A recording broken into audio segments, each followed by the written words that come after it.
Hey now. Hey, Hey. What's going on, kiddos? This is another episode of Real Bites, episode cuatro, you. if my Spanish is correct. And we are here to talk about movies, TV shows, and just the world of entertainment that's been Yes. going on in this wacky world of Hollyweird. How do we? Uh, But welcome to the show, people. You already know me. I'm Drew, and this guy over here, you need to know him. Hi, I'm Joe. Joe Punches. How we doing? Joel Punches. He's from Canada. Eh? Yeah, that cooler if I was. Yeah, you'd be pretty cool. You're already a nice guy, and Canadians are pretty nice people, from what I hear. Yeah. But Joe, how are you?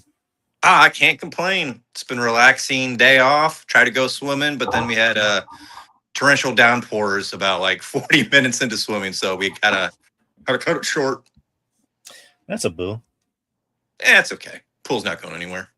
So you've been having some weather problems over where you're at as well. Yeah, we got a few. The heat's been crazy stupid. I mean, we've had high 90s, low 100s past week and a half, 2 weeks. Just now got some relief with some rain the past couple days, but it shoots right back up there at the humidity. That's one thing being in the Midwest, when that humidity hits, it fucking sucks.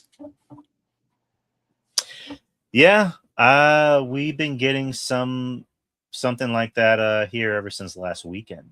Last Saturday it was pouring, like, and to the point where it was flooding. Oof. I got out of work and I had to like tiptoe to my car because like Oh, it was all the way up to my socks. oh my gosh. Because my dumb ass forgot to bring an umbrella or at least a hoodie because I was like, I don't think it's gonna rain, and then it rained. I'm like, fuck me. So yeah, it's been raining pretty hard, and some areas here got flooded pretty hard. Um, there's been some places in Texas where like I've literally seen cars like they're Wow. almost like boats, like trying to travel in the ocean. But after like Thursday ish is when it started to clear up. So yeah, ever since then we've got sunny skies and back Can't to com- that hot ass Texas weather. Yeah, can't complain, especially when you're on vacation. I know you said it you've, off air that you've been kind of chilling, and eating, but at least it was decent out for you. Yeah, I mean I've been eating too much, so I need to get back into the gym, which you know I can't slack too much since I'm not a young man anymore. I'm not 19. I'm somewhere over 30, close to 40. I'll just leave it at that. I always feel weird about giving away my age. Hey, Like, I'll say you're kind of catching up with me. yeah, I mean before I didn't really care. Now I'm just like, getting kind of old. I know, like, I gotta start taking care of myself. I remembered. It's weird. Like I remember being 19 yesterday. Oh, same. You know, and now I'm up there, and I'm just like, I mean, not that I'm unhappy, obviously, but like it's more just like, wow, Where'd it go? getting, have gray right here. I'm not even kidding. I have gray in my beard. I have gray in my hair. But I can't complain. I'm gonna own it. I'm gonna let the gray grow, as I've always said. Yes. Um, but yeah, we are here to talk about some things, some important Yes. things. It's We exciting. got a lot on our plate tonight, just like we did last week. So I don't know where we should start. I don't know if we should start in like chronological order as when everything came out, or what do you think? Let's go random. Just pick it right off the top of your head. Just pick one. Okay, let's start. Let's start with some sad news. Yes. Sadness. Dr. Grant. And Ah, plus this some other things. But this that wonderful man, Dr. Grant. Let me just take this off real quick. Mr. Sam Neill, unfortunately. And it's kind of sad too when you learn about how he passed. I mean, it just kind of you beat the old C word and then you get kind of sick and then you just don't recover. I mean, like it sucks reading that. Yeah, Sam Neill, as we all know, we've known him as Alan Grant for years from Jurassic Park. He's been in some other things like Event Horizon. Possession, which I've never seen, but I heard is really, really good. Yeah. And then, a few other things. And Tuesday morning, we got the unfortunate news that he passed away. And this was coming off, him saying that he beat cancer. Yeah. He beat cancer, but I believe if I read correctly, he unfortunately got pneumonia. Just unfortunately, his immune system was still compromised, and if that shit hits you and you go down, it's hard to get back up. His agent, whose name is Philip Grenz, had said that Sam passed away from pneumonia. Prior to becoming sick, Sam had valiantly fought and beaten lymphoma through a new treatment called CR-T therapy, or I guess CART therapy. He added that Neill had filmed 4 projects back to back during the past year that are due to be released in the coming months. Yep. One of which I knew was the Godzilla Kong. Yep. Which I'm sure one thing that was cool to see is all of the fan love that he got. Of course, majority of people do know him as Alan Grant because he's been Alan Grant for 30 years now. And he's been in 3 Jurassic Park movies. So there's a lot of love and admiration there. And then you have the actors and actresses who have loved him over the years. And the fact that he played a huge role in the 80s in the horror genre. So there's a lot of horror love for him too. Yeah, he was in one of the Omens. The third one, yeah. Which that ever famous scene of he just like possesses these dogs to attack this guy, but you can see as clear as day the dogs aren't even like biting him; they're just licking him, and the guy has to be like, ah! And the dogs just like they're just licking him. So it's just like it's adorable and it's awesome. And then Possession, which apparently, like, again, I haven't seen it, but I just heard it's really, really good. Like from what I heard, it's his best work. Yeah. And I have no idea where to find it. Like it's available on stream, but you got to buy it, whatever. I might be wrong. It might be on Shudder. I thought I saw it the other day. I could be wrong. I could be wrong. Have to look that up. Which they're doing a remake of Possession with Margot Qualley, and I believe Paul Dano just got added. Yeah. Hey, Chris Matthews of Minority Report. Yes, and In the Mouth of Madness, which I believe is a John Carpenter movie. Which that's actually supposed to be, I think, like a trilogy of movies, along with I think what was it that Prince of Darkness. Yes, what was the other one? Oh my gosh. Oh, somebody's gonna have to Google that for us because I'm drawing a blank. It couldn't be The Thing, right? No. The Thing was I don't think it was Prince of Darkness, The Mouth of Madness. There might be one in between there, or the first one. I'm blanking on it off the cuff. Yeah, Draper, Chris, if you know these things, Google it. I know Draper and Shaw are probably like screaming their heads off right now at us not knowing. Like, Draper's like, dude, it's this movie. You fucking no. I'm making Draper sound like Vince Russo or something. Hey, I'm telling you, bro.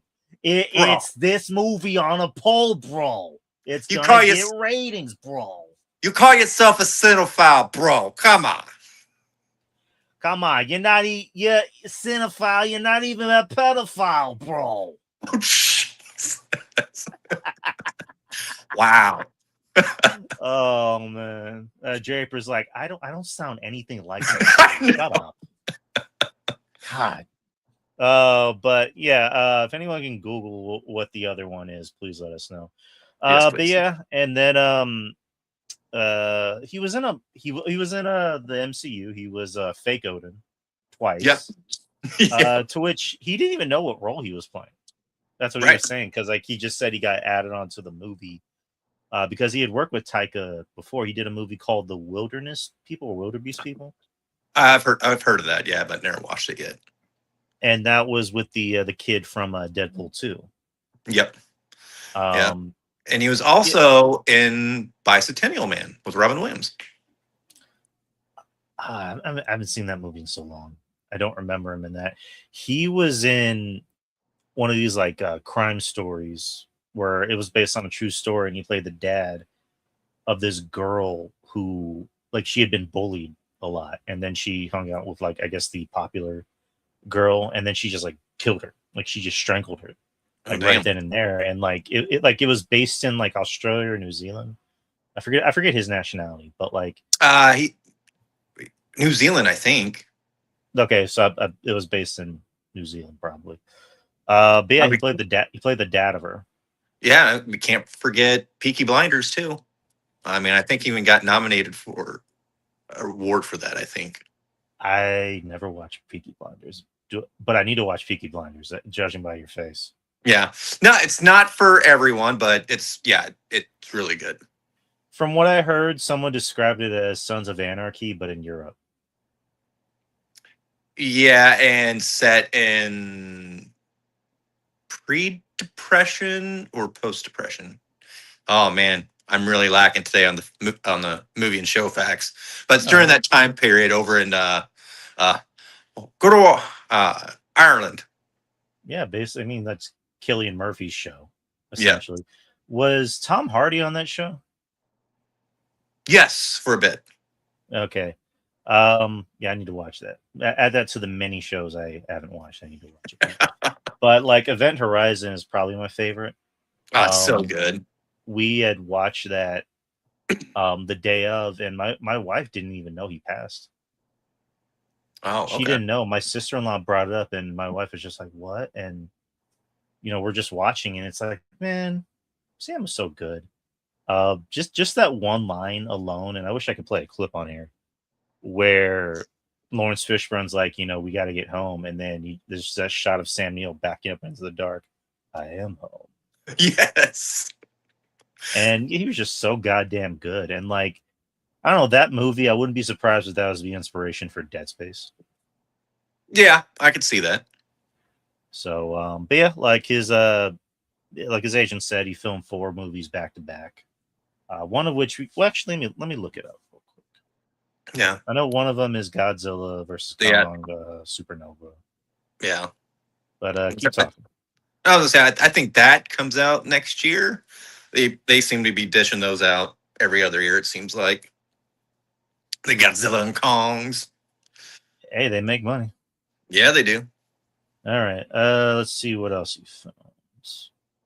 He did a movie called Last Resort, which is a romantic comedy. Okay. Okay, and then the other ones I don't see them, but Okay.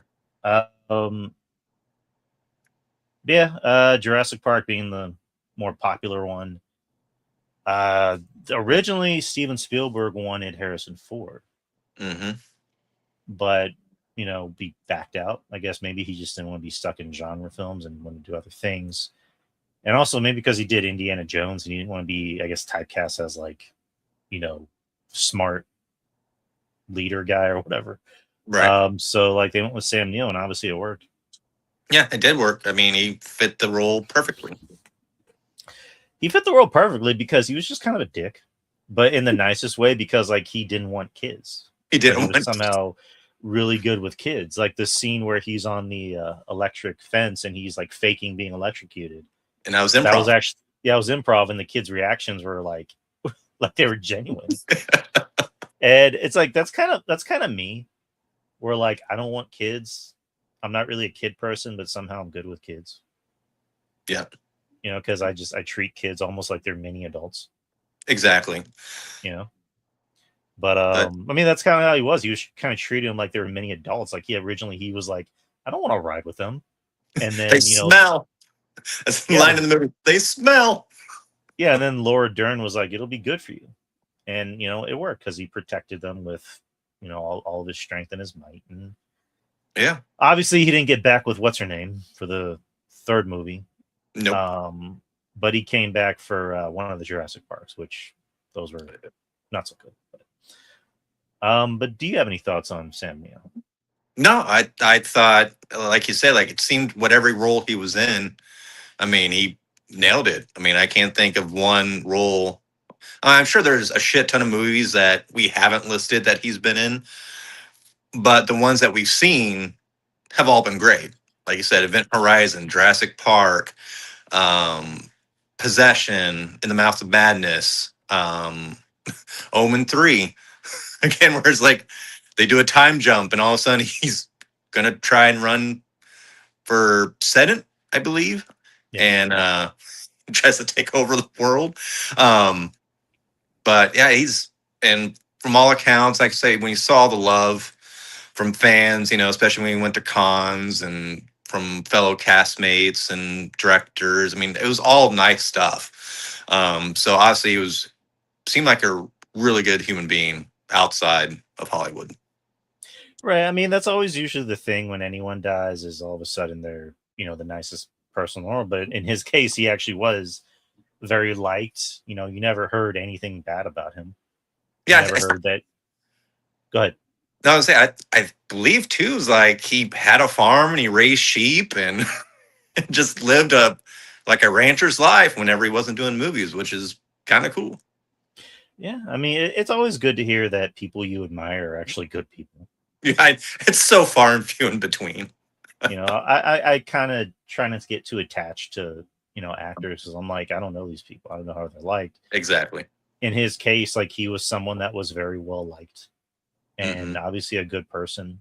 And you saw that with everyone that knew him. You saw the kids from Jurassic Park, like, the boy who's now, a grown adult man who posted a video where he's like in tears. I'm just like, man, I can't watch this. I know, I right? can't. I'm getting too emotional. But again, rest in peace, Mr. Neill. We miss Yes. you, Mr. Grant, if you please. Yes. Hopefully you're riding a dinosaur somewhere. Yeah, come on. I mean, I'm an atheist, but if there's an afterlife, like give that man a dinosaur. Exactly. Give that man But what he wants. yes, we'll see you down the road, Mr. Sam Neill. I guess since we're keeping it chronological, X-Men 97, episode 5? 5. Yep. Because Episode four 5, which 4 was the depressor, 5 was the we're gonna shift gears. I mean, it still kind of ended depressingly because you're like, Yep. I don't feel good about this. I mean, it wasn't like a stab to the heart like the last episode was, but again, like keeping up with the theme of like each episode feels different. Like it's a different story. It almost feels like you're watching a different, like a mini movie. Whereas in this episode, we get a Wolverine episode where it feels like you're watching Aliens / The Thing. Yep. Very much Thane inspired, I will say. Very much Thane inspired.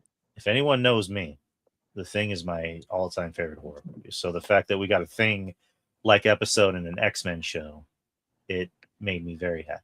It was an early birthday present for me. Especially since you got Wolverine in there. But basically, the gist of it is like this comes off from the post-credit scene from the last episode where Wolverine meets up with Cap and Black Widow, and Cap gives him a folder that says Weapon X, and he's like, "Listen, I don't know what's in that folder, but if you need help, I got you." And then Wolverine's pretty much just like, "Don't worry about this. I'm gonna get the old band back together." Yep. Which we kind of figured this is his way of getting Adamantium again. I wasn't entirely too sure if he was going to get back with, I guess, the Weapon X group, which he did because, like, usually in the intros for the show, they kind of give you an idea what the episode's going to be about. Yep. In this one, they show you Wolverine's past. They show him kissing what's her name from the Japan. Lady Deathstrike. Well, not Lady Deathstrike, the other girl. Oh, okay. I got or you. was that Lady Deathstrike? I think that was Lady Deathstrike in human form. Oh, wait, no, was that his first? I'll have to go back and watch it. But Lady Deathstrike, they show Sabretooth, they show a few other people. And yeah, the whole episode is him, Sabretooth, Lady Deathstrike, Maverick, Garrison Kane, and Morph, who Morph is pretty much Wolverine's like ride or die. He always has his back, and they're looking for the old research facility where everyone got their powers, specifically where Wolverine got his adamantium. All of a sudden, the plane is attacked by mutated, alien-looking birds. Yep. And they touch down on the ground, and Garrison Cade's already dead.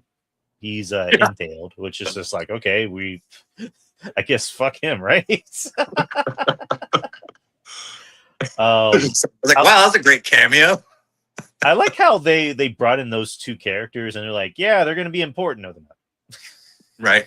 They're cannon fodder. That's what they were. Like not everybody gets a speech, like Wolverine says. Right. And so they end up finding the old facility, and again, we end up getting, that's where the horror comes in, because we get the Brood from X-Men comics, which not to be confused with Gangrel, Edge, and Christian, which that theme still slaps, by the way. Love that theme. Yes. But no, we get the Brood, which is essentially, they're an alien life form that look like cockroaches. Yep. And I fucking hate cockroaches. I despise cockroaches. If I see a cockroach, I want to fucking kill it. Burn the place down. I will burn the place down. And then Wolverine gets infected by the Brood, so he's, Brood Wolverine, which again, this is written by people that obviously love comic books, because this is shit that's like shot for shot from the comics, where Wolverine is when he pops up. That's straight from a comic book. Again, there's really not much to, I guess, go into in-depth detail like the last episode. It's very, I would say it's very like straightforward and to the point, which is like ABC. That's really all you need to kind of go over this episode. But I really did like this episode. It gave you what you wanted. Like if you're an X-Men fan, you're gonna love it. If you're a horror fan, you're gonna love it. And then it just gives you both. So Wolverine gets infected. They want to leave him behind, but Morph's like, no, we gotta save him. That's our boy. And also he came here for adamantium, and the adamantium can push out the Brood. So let's try to give him what he wants. And there's that funny spot of Morph as Cyclops where he's like, Wolverine, it's me. You better do what I say, or I'm gonna tell Jean, and she'll get extra smooches tonight. Mm-hmm. Right. And then Sabretooth fights him, and then that's kind of a funny fight scene, or not funny, but fun. And then gets to Wolverine and Morph, where like Wolverine has his claws in him, and Morph transforms into Jean and finds a way to get to him, and they somehow throw him into the pod to give him his adamantium back, which happens awfully quick, by the way. Yes. Which is like, we need to get to the plot. Like, we need to hurry it along. Well, we're leaving a little piece of pie here. Is who do they find there also in the facility as they're battling the Brood? Our Wolverine's good nemesis there, Omega Red. He's kind of in the Winter Soldier chamber type thing. It was being so messy in that scene. Yep. Morph was being messy. Yeah, like I think the episode was called DVDs and something, where like you see some Easter eggs. You see, I was gonna say it was a callback to the X-Men series in the 90s when when Wolverine went back to kind of figure out his past, and it had a relatively same title, but they upped it to the 90s where it was something in DVDs. So it's kind of like a little bit of a callback right there. Yeah, and like there was some Easter eggs too. Like there was, when they were looking up the DVDs, that you saw Weapon X, you saw Winter Soldier and stuff like that. So you got a little bit of, for our nerd hearts. But yeah, we got to see Omega Red, which we saw last season in that, I guess 2 episodes. But it was just him like standing there and be like, what the fuck? Like when everything was going on with Magneto and the Earth. But yeah, Wolverine got his adamantium back, and he did the classic shot of him, with his, I wish I could get my claws out, going, I'm back, baby. Which I smile. Like, and then he just tears everyone to shreds, and they get out. And again, the end of the episode is sad, because Wolverine's like, everyone's got their thing, I got mine. And Morph is like, doesn't that make you sad? Because it kind of makes me sad. Yeah. And you just see Lady Deathstrike kind of give him this look like, and Wolverine's just kind of like, he's a tortured monster because like he used to be a normal man once, no, I guess normal-ish, and then he's made peace with the fact that this is all he's ever gonna be. It's like in that teaser for Logan, was it man made me a weapon, or was it nature made me a freak, man made me a weapon, and God made it last too long.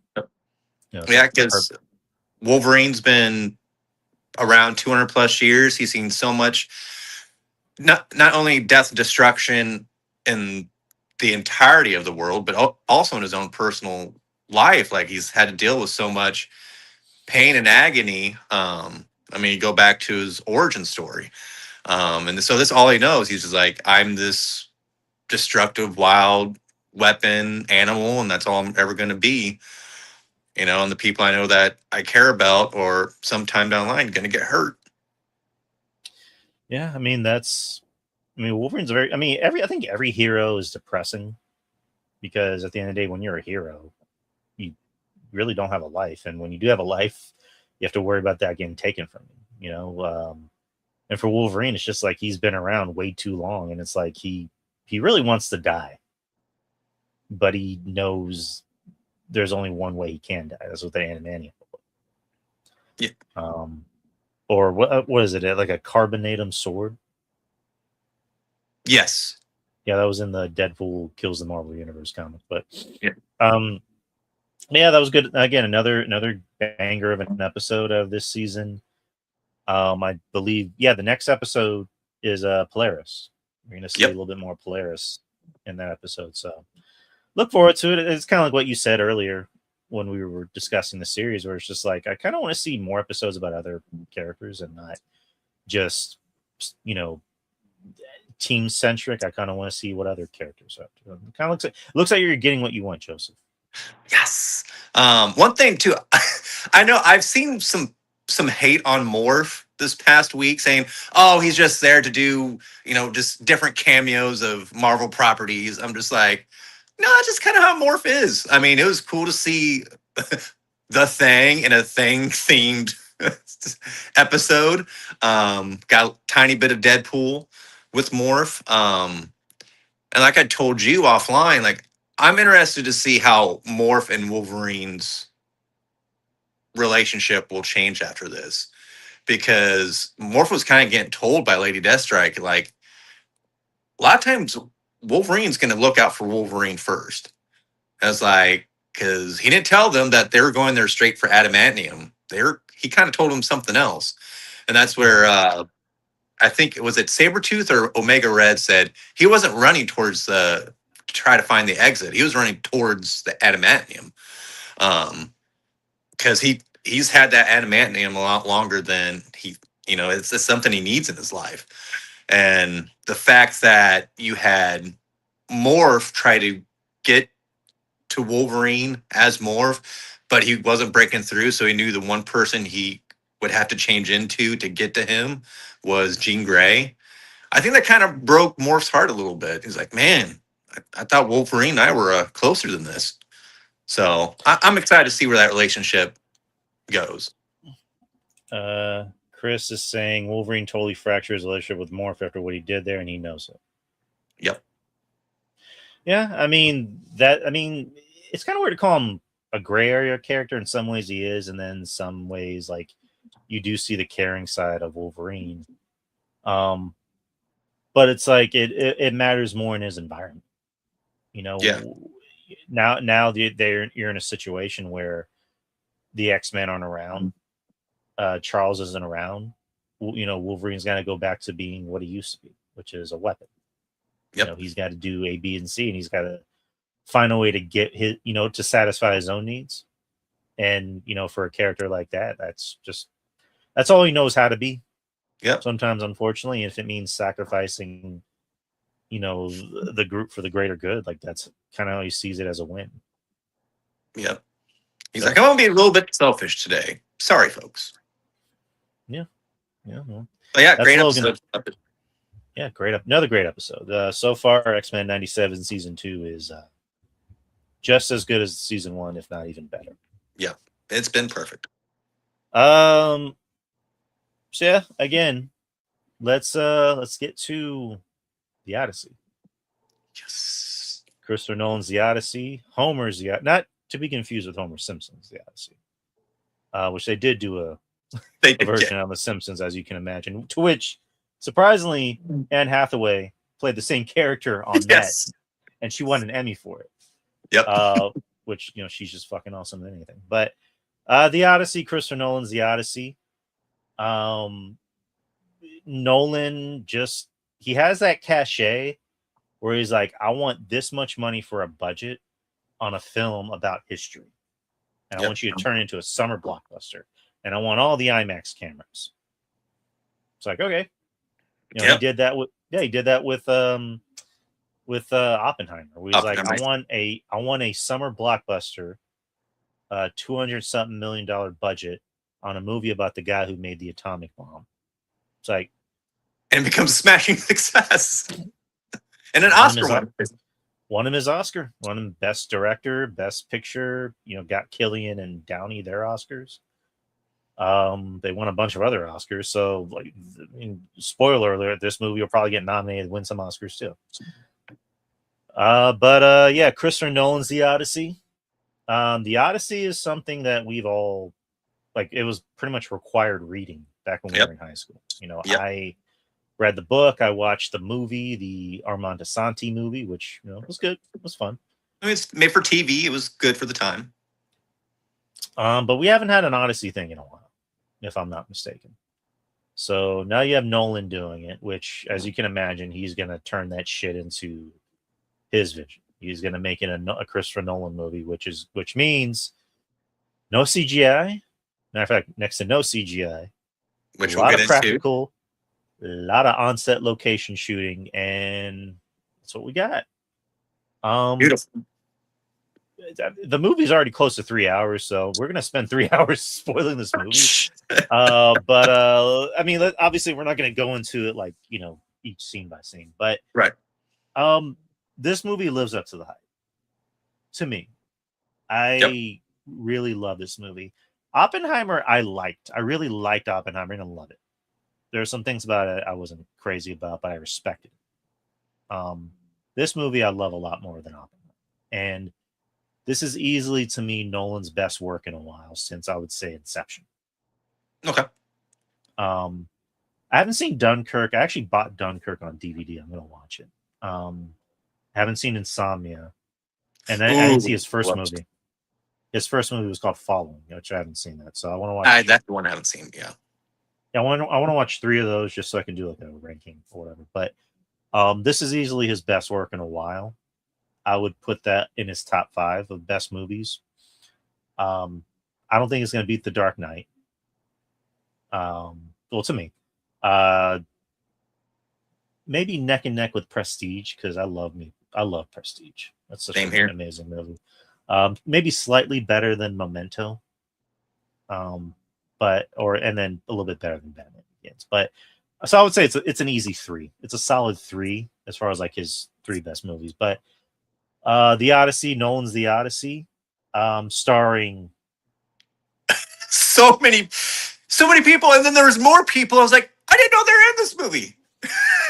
Which is becoming a new Nolan trend, which is like beginning with Oppenheimer, where it's like, I want this guy, this guy, this guy, this guy, this guy, this guy, and this guy. And then I want you in my movie. Which it kind of goes to show how much people love and respect Nolan, to where they're like, listen, I don't care if I'm in the movie for like 10 seconds. I just want to be in the movie because it's fucking Nolan. Yep.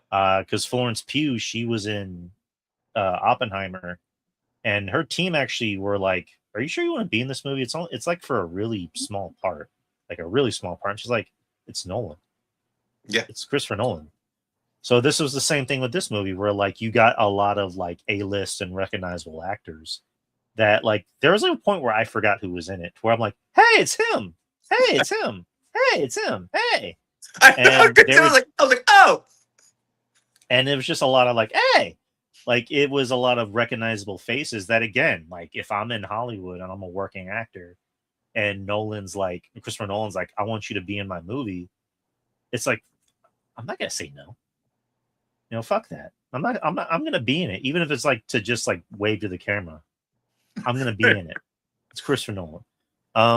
But yeah, I mean, the story is kind of what we know. It's the story of Odysseus who's trying to get home.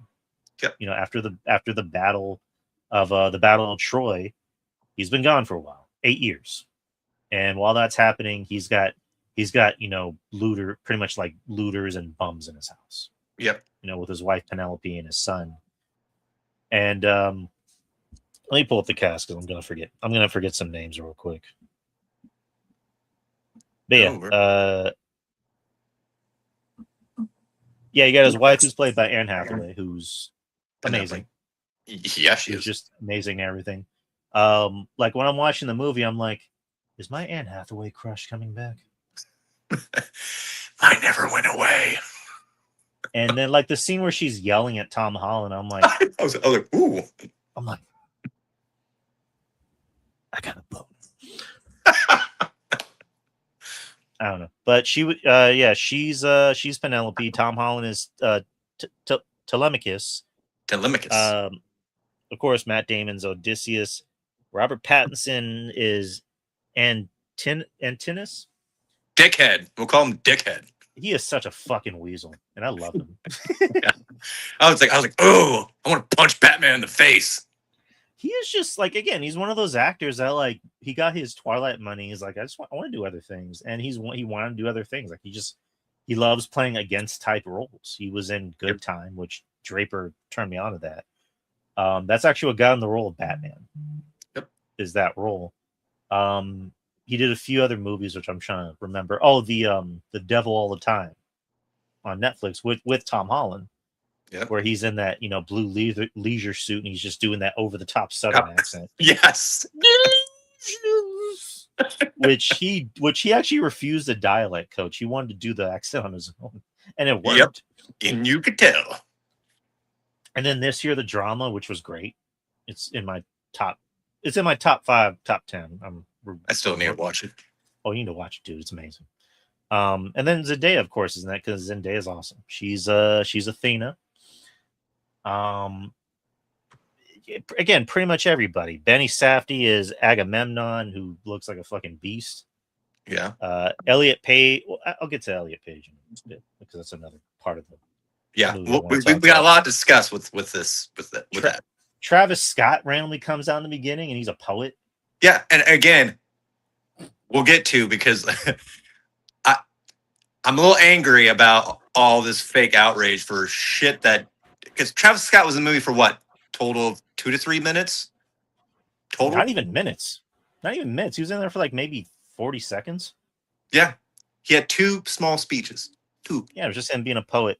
Yep. John Bernthal, who didn't want to tell us something, was Menelaus Miagoth was, I can't pronounce these names. I'm sorry. Melantho, Himish Patel was Yuri Locust. If I'm just announcing all the actors that are in this film, I'm going to be here all day. But it's just there's a plethora. So let me just put it this way: the leads were great, but Matt Damon, Anne Hathaway, Tom Holland, Pattinson, we expect them to be great. I mean, I would say this is maybe Tom Holland's best work outside of the MCU. Yep, he did a great job at this. Yeah, I would say this is probably his best role. I know he had that movie when he was 14 that's really good and depressing. Ooh, that was so good. Floored me. Yep. Unstoppable, yes. Such a good fucking movie. Yeah, that was his first role. Or actually, that was one of his roles before Spider-Man, and to be honest, I think he was more Spider-Man in that movie. Yes.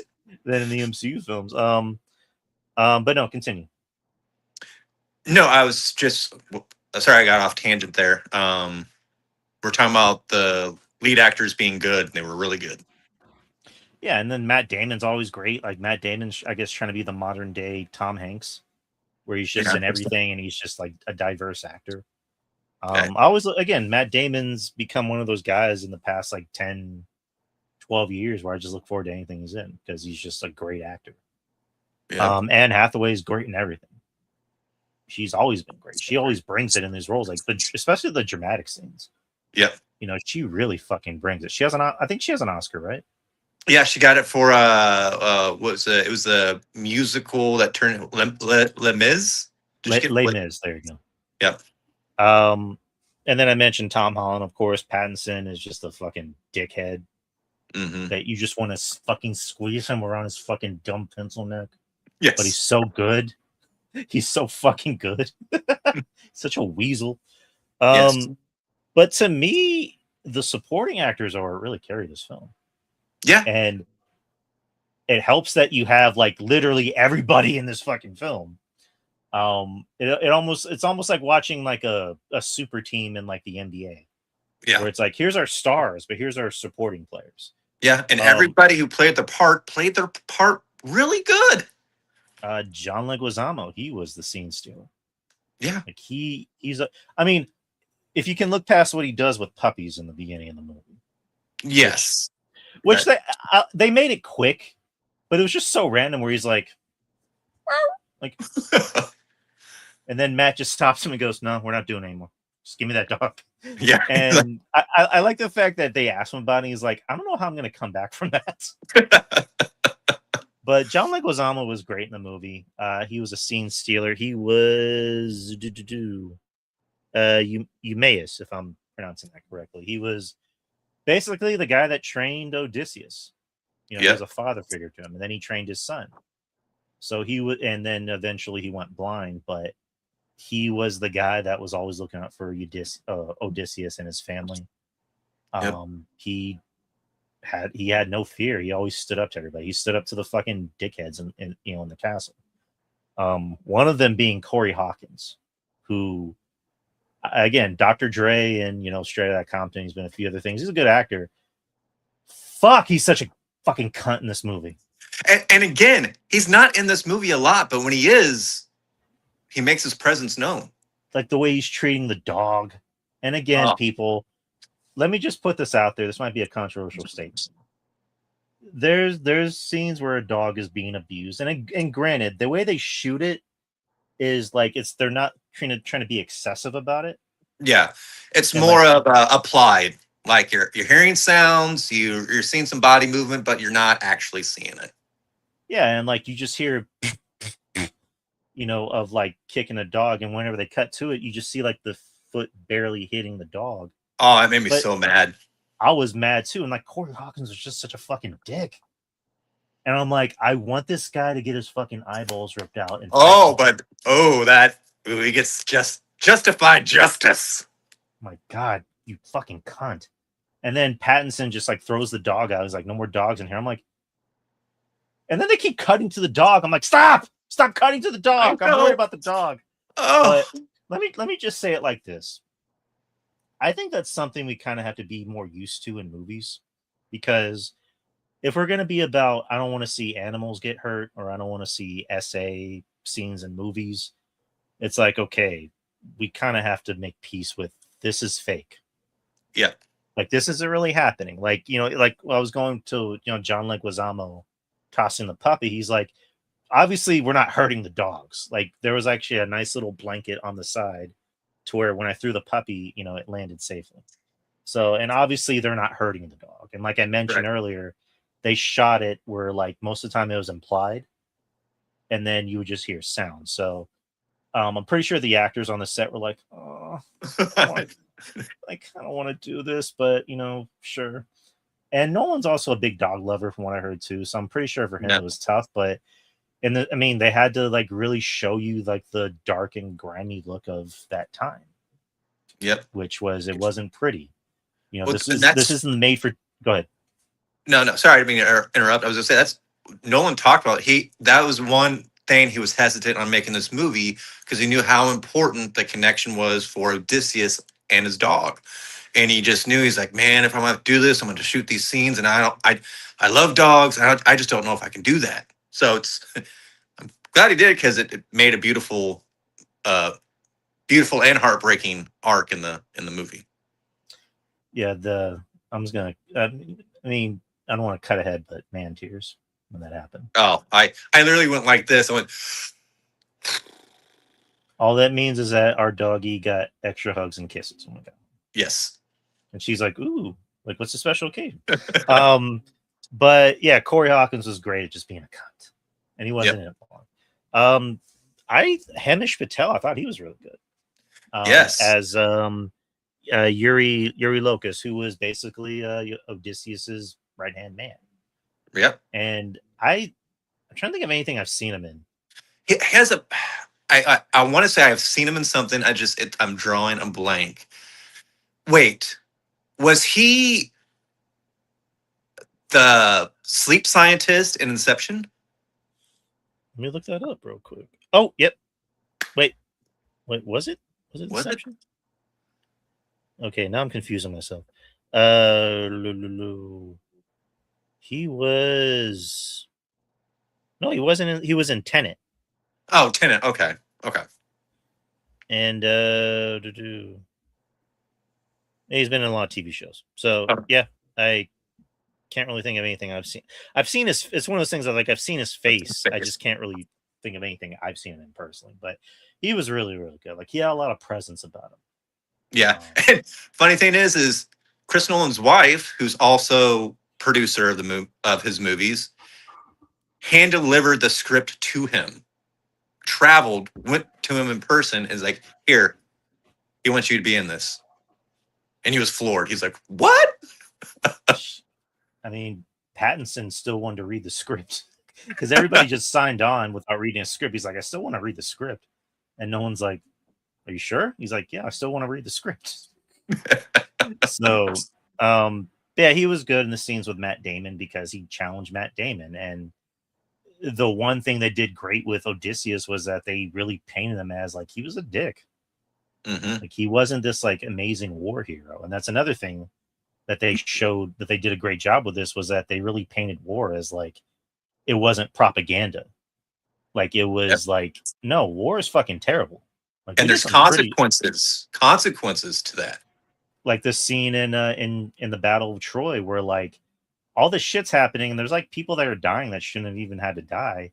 And the whole time Odysseus is like, did I make the right decision? Yeah. You know, like there's a scene with a certain character, you know, or I'll just say Athena, who in the whole movie she's following Odysseus, but only he can see her. And you're not sure why. And you find out why, that it's his conscience for like he has a guilty conscience for allowing her and her people to die. And like she's like being held by two guys in front of her, and she's like, please don't kill me, please don't kill me. And she just gets her head chopped off. Obviously, you don't see it, right? Because aren't going to show Zendaya's head getting chopped off.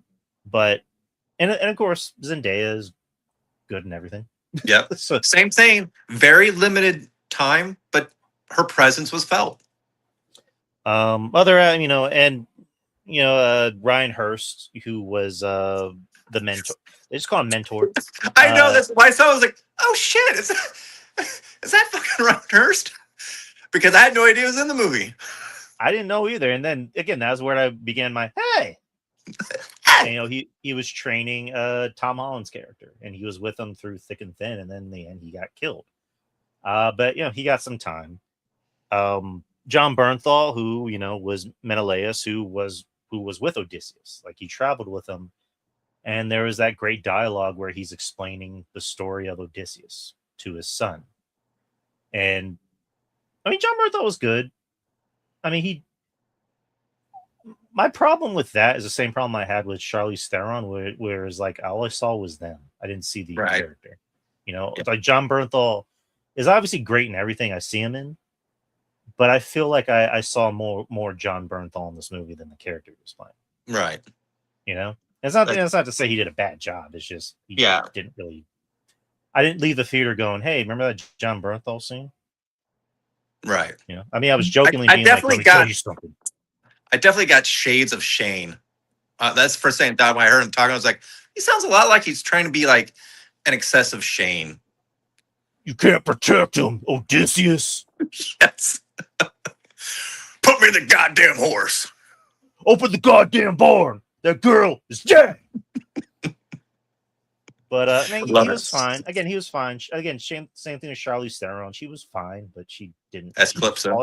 All I saw was Charlize Theron, and that was kind of another thing with her character, where it's just like, what exactly is going on here? Like, are you trying to fool him into staying? Are you actually looking out for him? Like, they didn't really address that too much. And if I had any criticisms, it was probably that. But my criticisms are very minuscule. Yeah. I think they flushed it out a little bit when she finally, in that final part where she's like, today you're going to remember the rest of the story. And when he realizes, like, hey, I have a wife, he's like, why did you do this? I think in the beginning, when she kept feeding him the, what kind of, not lilac, but, or was it lilac? The leaves. Lilac, yeah. She wanted him to stay. Like she said, like, yeah, I was falling for you. But I realized even though your mind was here, your body was here, your heart was someplace else. And I knew I was never going to get your heart. So I think they did flesh out a little bit without overtelling us. But yeah, sure. Same thing. I was like, she was good. It wasn't nothing like, for plain Calypso. Which that's one thing too I kind of liked. Is Nolan making the gods more human-esque, and the way he explained it was these gods were around, according to the lore, these gods were around all the time. So the Greeks, the Romans, they would see these people, or they would see these gods as, even though they were gods, they were very human-like and had human characteristics.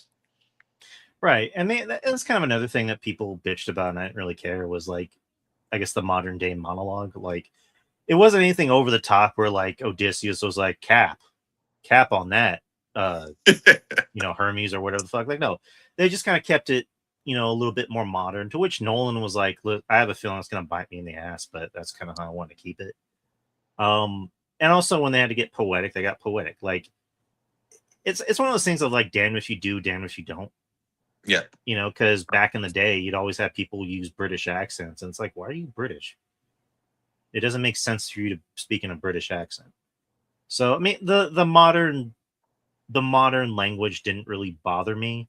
The only times I kind of got thrown off by it was when Tom Holland would refer to Odysseus as dad. As dad. I know. I was like, dad? I was like, and then mom. I'm like, wouldn't that be more like mother or father? I mean, wouldn't that make more sense? Because, like, again, I don't know if they called their parents dad and mom back in the day. Like, I obviously don't. But that was kind of those things where I'm just like, it didn't bother me. But I just kind of went, well, why do you call him dad? Just call him father. You know what I mean? But it's just, again, just little minuscule problems.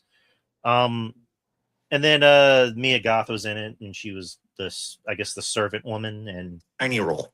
You found out that she was really, hooking up with Pattinson on the side. And then she kind of got hers in the end, where Anne Hathaway was like, you can stay down here. And then closes the door on her. I'm like, yeah, get him, Anne Hathaway. Love you so much.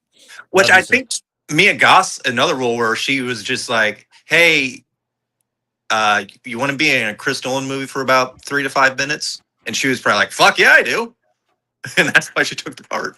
Let me ask you something, because a lot of people, I've heard some people kind of complaining about this, where it's like, you have so many like glorified cameos, as they call it in this film. Like, how do you feel about that? Does it kind of bother you when there's so many recognizable faces, or would you prefer if like you keep the leads and then you keep like the supporting characters more like fresh faces? When it's as long as it doesn't take away from the leads, when it's like, especially since I know it's coming from Nolan, and Nolan's for a while, as like we've talked about, considerably large cast, and he's going to put people he wants to put in there just because, that's just him. So as long as it doesn't take away again from the leads, from the story, if they're not in it and being distracted, like all these people, like besides Matt Damon, Pattinson, the Holland, the Anne Hathaway, I'll even throw Leguizamo in there. He had a pretty decent role. Everybody else's And Patel, I would throw in there too. Everybody else's role was pretty small because it's such a massive movie. We're talking a 3-hour movie with a lot going on, where you kind of have two storylines coming together like that. So no, as long as it's not egregious to be egregious and it's off-putting, I don't mind it.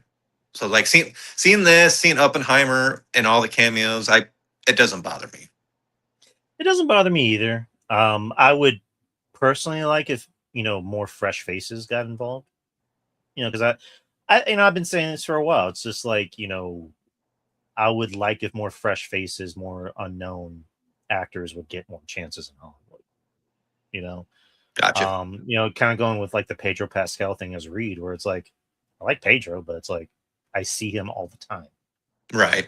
That like Pedro fatigue is a real thing. We need people that we haven't seen like a million times. So this didn't necessarily bother me because like they added to the story, and like you said, it wasn't like egregious, glorified cameos. They were given stuff to do when by the time they were done, they were done. So I mean, I thought it was fine. It didn't really bother me the way most people seem to be bothered by. Speaking of something people were bothered by. Oh, yes, here we go. So two notable actors who are in two notable roles. So Lupita Nyong'o, she plays Helena Troy, and Elliot Page plays the character of Sinon, which originally there was an internet rumor that he was going to be Achilles, which of course people bitched about it. I was more confused about it, and not for the reasons that a certain red pill corner of the internet is. I was more confused. I'm like, that's a very small actor to play that role. Yeah. When I think of Achilles, I think of like someone who's kind of a badass, very statuesque looking individual. I mean, I have the same reaction. They were like, and playing the role of Achilles is Kevin Hart. I'm like, what? Oh my God. Say it with your chest. Hey, yo, Odyssey. I'm not going to do the Kevin Hart accent. I'm sorry. But I mean, it's like, okay, Nolan maybe can make it work, but it's still a very small actor. But no, Elliot Page is Sinon, and then Helena Troy Lupita Nyong'o is Helena Troy, and both are very good actresses. Well, one's a good actress, one's a good actor. Let me just leave it at that. And obviously, Lupita Nyong'o is a great actor. She's proven herself. She has an Oscar. She did great stuff. Like, I didn't like Us all that much, but I liked her, and she should have got an Oscar nomination for that. And listen, the character is not called White Helena Troy. It's called Helena Troy. Yes, and I also want to point something out. Helena Troy isn't a real fucking person. Never was. Oh, I just want to show the clip of Ben Affleck from Jay and Silent Bob going, fictional characters. Fictional characters. Do you understand me at all? These aren't real characters, people. I'm sorry. None of this shit ever happened. Nope. Zeus wasn't real. Odysseus wasn't real. Jesus. Okay, I'm gonna leave it at that. But we hit real bites to support the views of Drew and any of its affiliates. Sorry, lost my shit right there. So I'm sorry. I kind of steered off. I was driving in a straight line. All of a sudden, I just went. And the other thing too is her role in this movie is so small. She had like 5 or 6 lines total. And the most important one is the one where Tom Holland's leaving to try to get back to back home, and she's like, "Tell your mother I'm sorry." Yeah, and Elliot Page, like he came out in the beginning, spoilers, like, and he was killed, which I'm like, that was awfully quick. And then it gets to the scene in Hades where he comes out and he's basically just like to Odysseus, like, you knew what was going to happen. You left me there to die. And, and again, both characters, like, they're literally in the movie for like a combined total of like 7-8 minutes. So it's not like they're in there that long. And I don't know, just people want to bitch. People want to bitch for the sake of being bitching. Yeah. And Go ahead. you Sorry. I mean, I just got lost in the characters. I thought the characters were fine. They weren't in it that long. And again, just people want to complain and just. And also another thing that they were pointing out with Lupita Nyong'o, where some idiots were like, "But she's not pretty enough." I'm like, "You fucking cock, you cocksucker! You're telling me that Lupita Nyong'o isn't pretty? Bullshit. I'm gonna be that guy. I want to see the girls you're talking to. Right. Show me your girlfriend. Show me your wife. Fuck you. Lupita Nyong'o's fucking gorgeous. She's awesome. So fuck all of you. Fuck you with a giant cock. 2 giant cocks, actually. So again, they weren't in the movie that long, and it didn't really matter. It didn't matter. It didn't matter to serve the point that the small corner of the internet was getting mad about. So fake outrage just to try to sink a movie, and guess what? You fucking failed. Bitches. Yes. And then, spoiler alert: this movie made bank on opening weekend. So, if we were making money before, which we hadn't, we're not going to make money on this episode. No! Censor. Beep, beep, beep. It's just going to be somebody with a giant black mark over there going beep, beep, beep. Right. But yeah, that's kind of the that's the controversy, but not really controversy of the film. But yeah, the rest of the film, again, just if you want to choose from everything, it's a Nolan film, so it's like, yeah, the cinematography was great. Yeah, we knew that. We kind of figured that it's a Nolan film. The score was great. Yeah, we knew that. The editing was great. We kind of knew that. Yep. I mean, the same person for this movie or the editor for this movie was for Oppenheimer, and she won an Oscar. Yep. So again, Nolan's going to get nominations out the wazoo for this film. Yeah, I'm going to say this is easily going to get 10 to 12 nominations. This is probably going to either tie or break Sinners' record for most nominations. Yep. Because obviously Nolan's getting director. He might even get writer for adapted screenplay, best picture, best actor. Matt Damon's getting a nom. Hathaway is obviously getting a nom. Yeah. Can't really. I mean, I don't think of. I can't really think of other actors that could get nominated. I mean, if I had to pick, I would say maybe Pattinson could get a best supporting nomination, but I don't even see that. I would say that, and even though Holland was good, I don't know if he's good enough to get a nom for it because it was great in his role, but it wasn't anything that was. I mean, Pattinson easy because he played such a good fucking dick in this movie. Leguizamo, I would, if I had to wave a magic wand, I'd give him a nom because he was good. Editing, score, cinematography, which again, Ludwig Göransson is on this film. Again, another guy who's wins an Oscar for every film he's in. Oppenheimer, Black Panther, Sinners. So he's kind of the golden boy for score, which actually, fun fact about this movie was Nolan told him to not do the score the way you usually do with like modern technology. Just use like drums and like stuff that kind of fit the time back in the day, and it paid off. But yeah, just everything in this movie worked. I gotta prop somebody because no, she wasn't in the movie long. She was fucking impactful, and the scenes she was in, I'm gonna be thinking about for a while. We gotta talk about Samantha Morton. Cersei. Yes. Yeah, again, just Nolan says he wants to do a horror movie, and we already saw it in this. We saw it twice, actually 3 times if you're counting the siren scene. Yeah. And yeah, she was Cersei, and they pretty much get to her island. But the rest of the team, they go to her house while Matt Damon's like, I'm gonna find food for us. Yeah. And you can kind of tell something's happening because they play that ominous music while they're eating in her home. They're just eating like this slop. Oh, they're it's just so eating gross. it really fast. I'm like, and the whole time she's just like talking shit, and all of a sudden she just starts molding everybody into pigs. And the way they do it is just so fucking impressive because all practical. What was that? All practical. I don't doubt it. It's Nolan, and that's what kind of worries me about him doing a horror film. Because, like, what if he actually wants to conjure evil spirits? and the thing is, if he's so practical too, I mean, I could just imagine the type of violence he would put in a movie.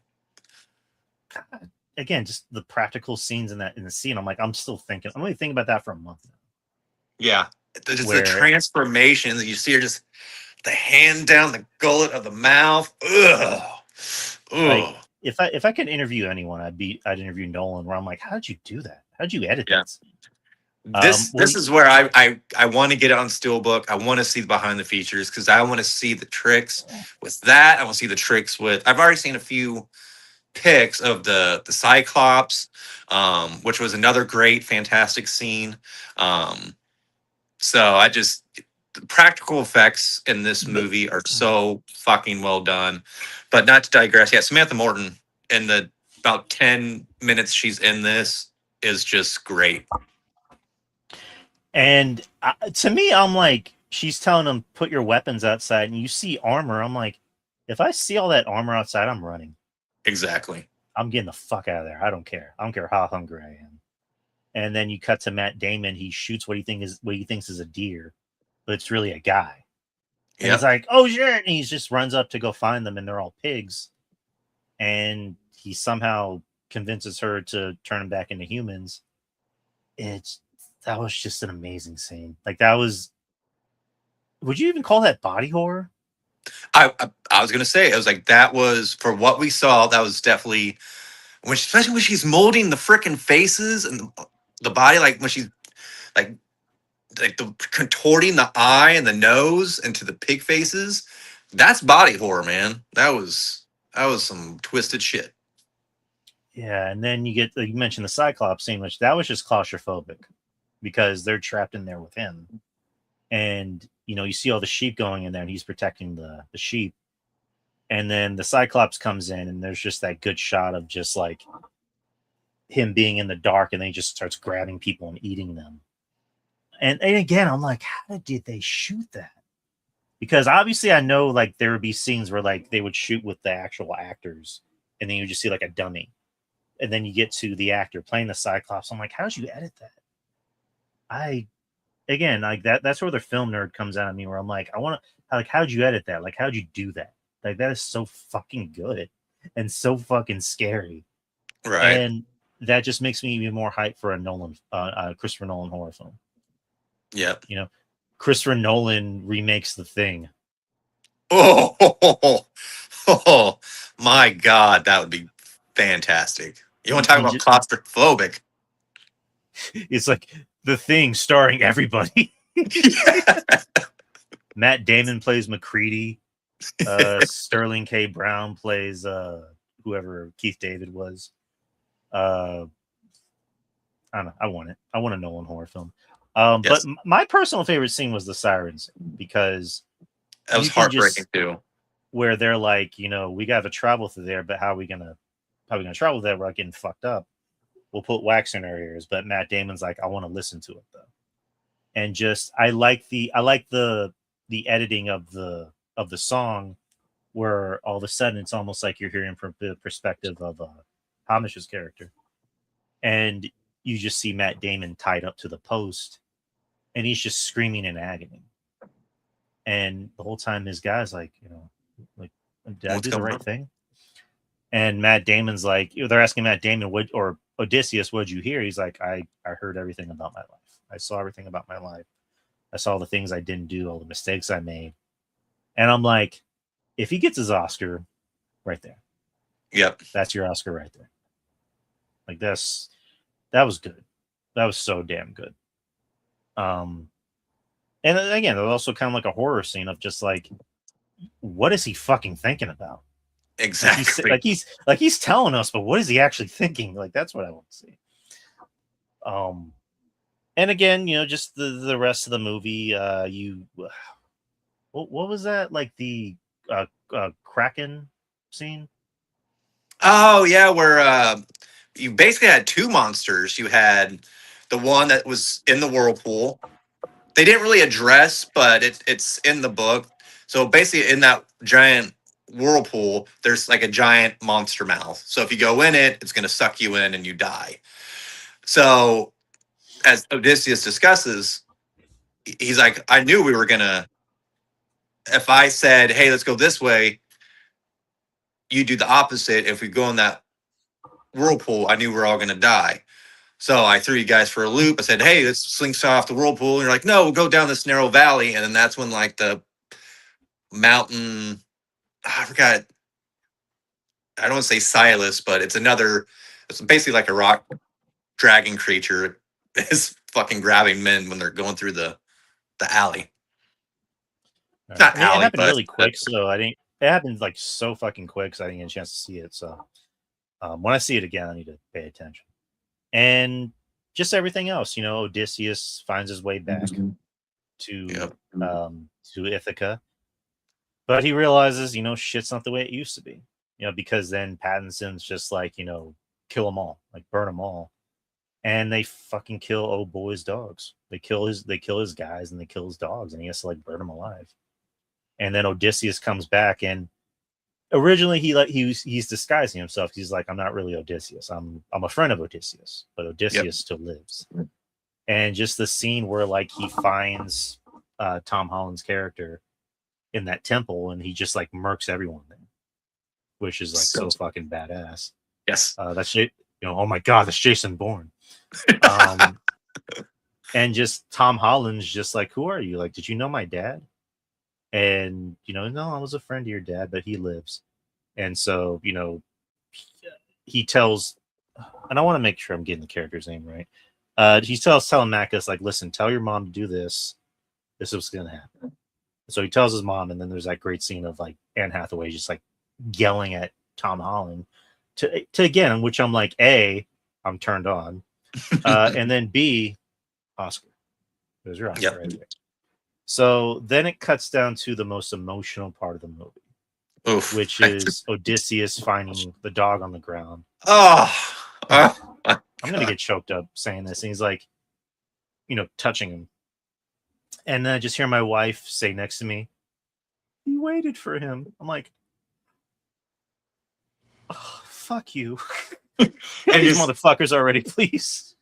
Yeah, it's just, I was like breathing out my mouth. I'm sitting there, man, dogs love, man.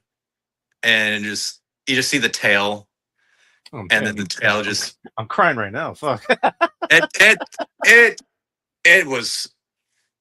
That scene alone could get Matt Damon the Oscar right there. Because such a touching freaking moment. It's like, yeah, the dog freaking waited past his prime to make sure his master made it back. Dogs are loyal, people. And the first thing I thought of too is I heard a little voice that, little Gwyneth Paltrow, you can rest now. And I was there, I was like, Joe, I love you, but fuck you for saying that. I know. That's one of the first things I thought. I was like, when it said, I was like, you can rest now, because I saw the tail just stop. I was like, oh my god. God damn it.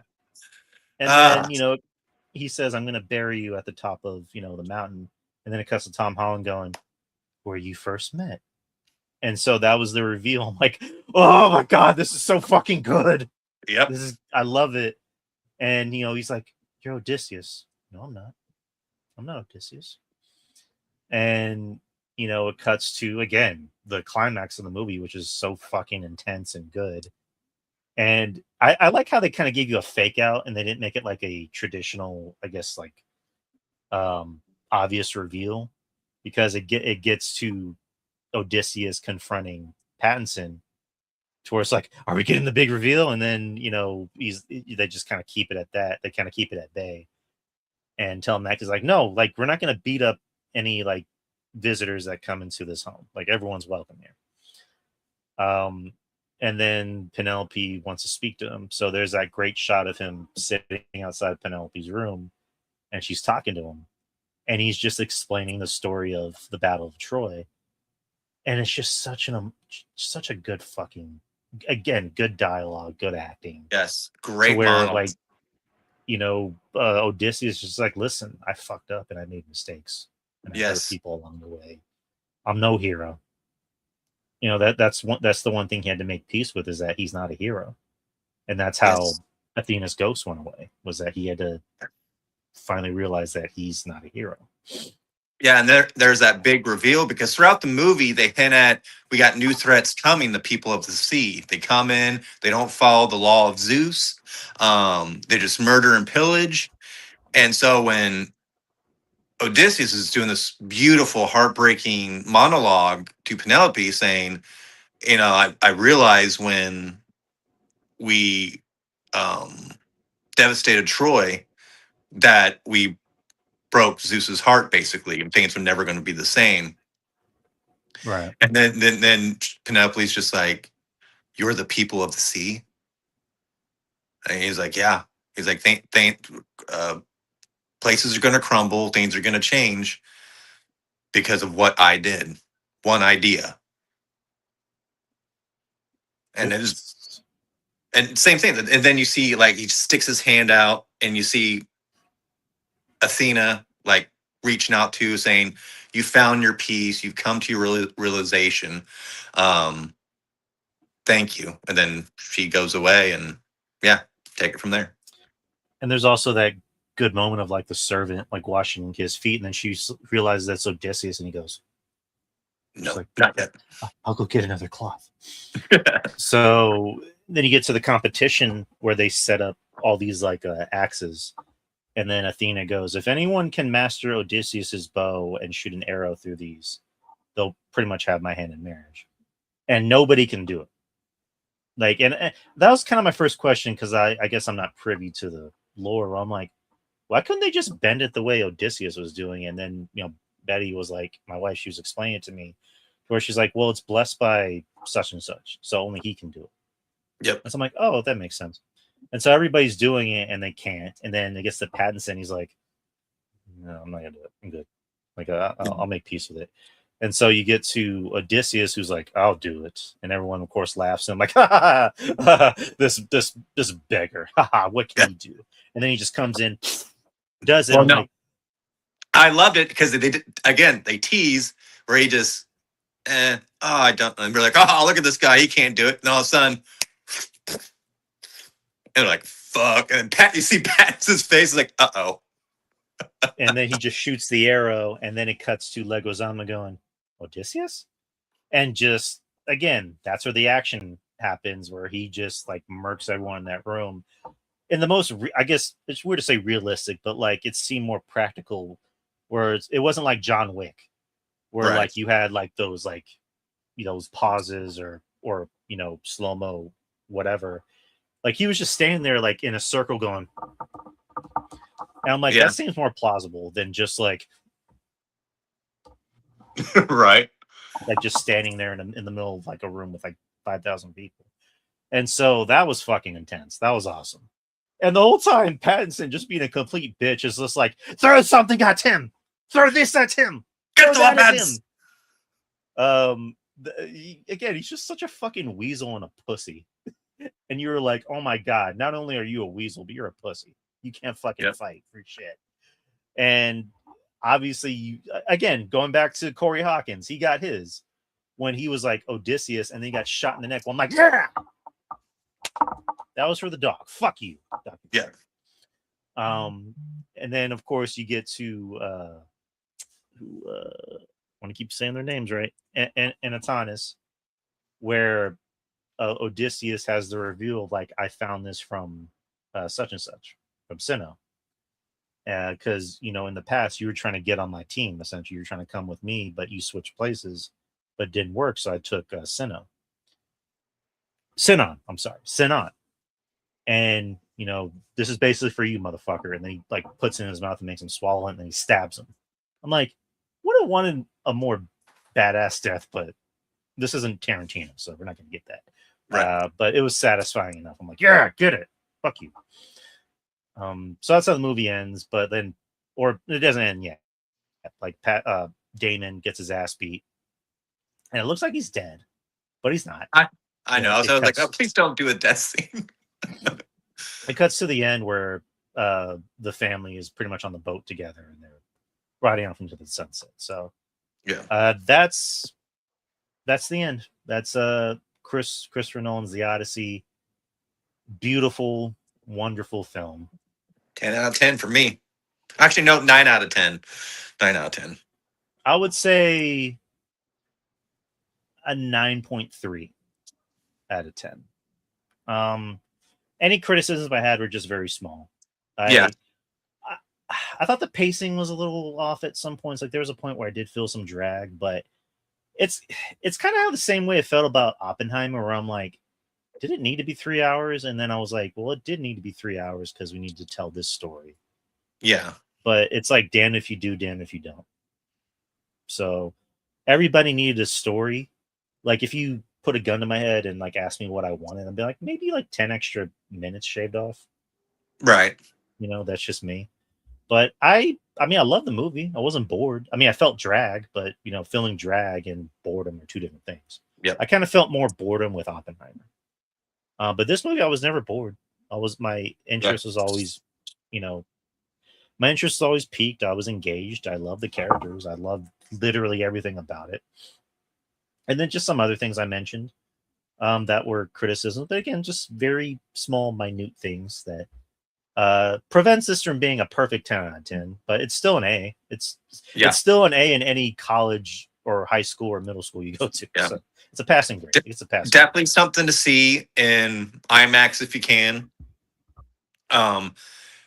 Definitely a great theater experience. And by golly, I can't. The more I read about all the practical effects that they did in this freaking movie, from building the Trojan horse to, today I read that the whole where he basically went to hell to figure out where he needs to go home, and then you see the dead rise out of the mud.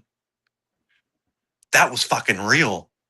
Like Matt Damon explained that the stunt people actually had straws and they had timers to make sure they weren't down below the ground long enough. They were sitting there having to breathe to do these cuts where they have to sit there and rise out of the dirt.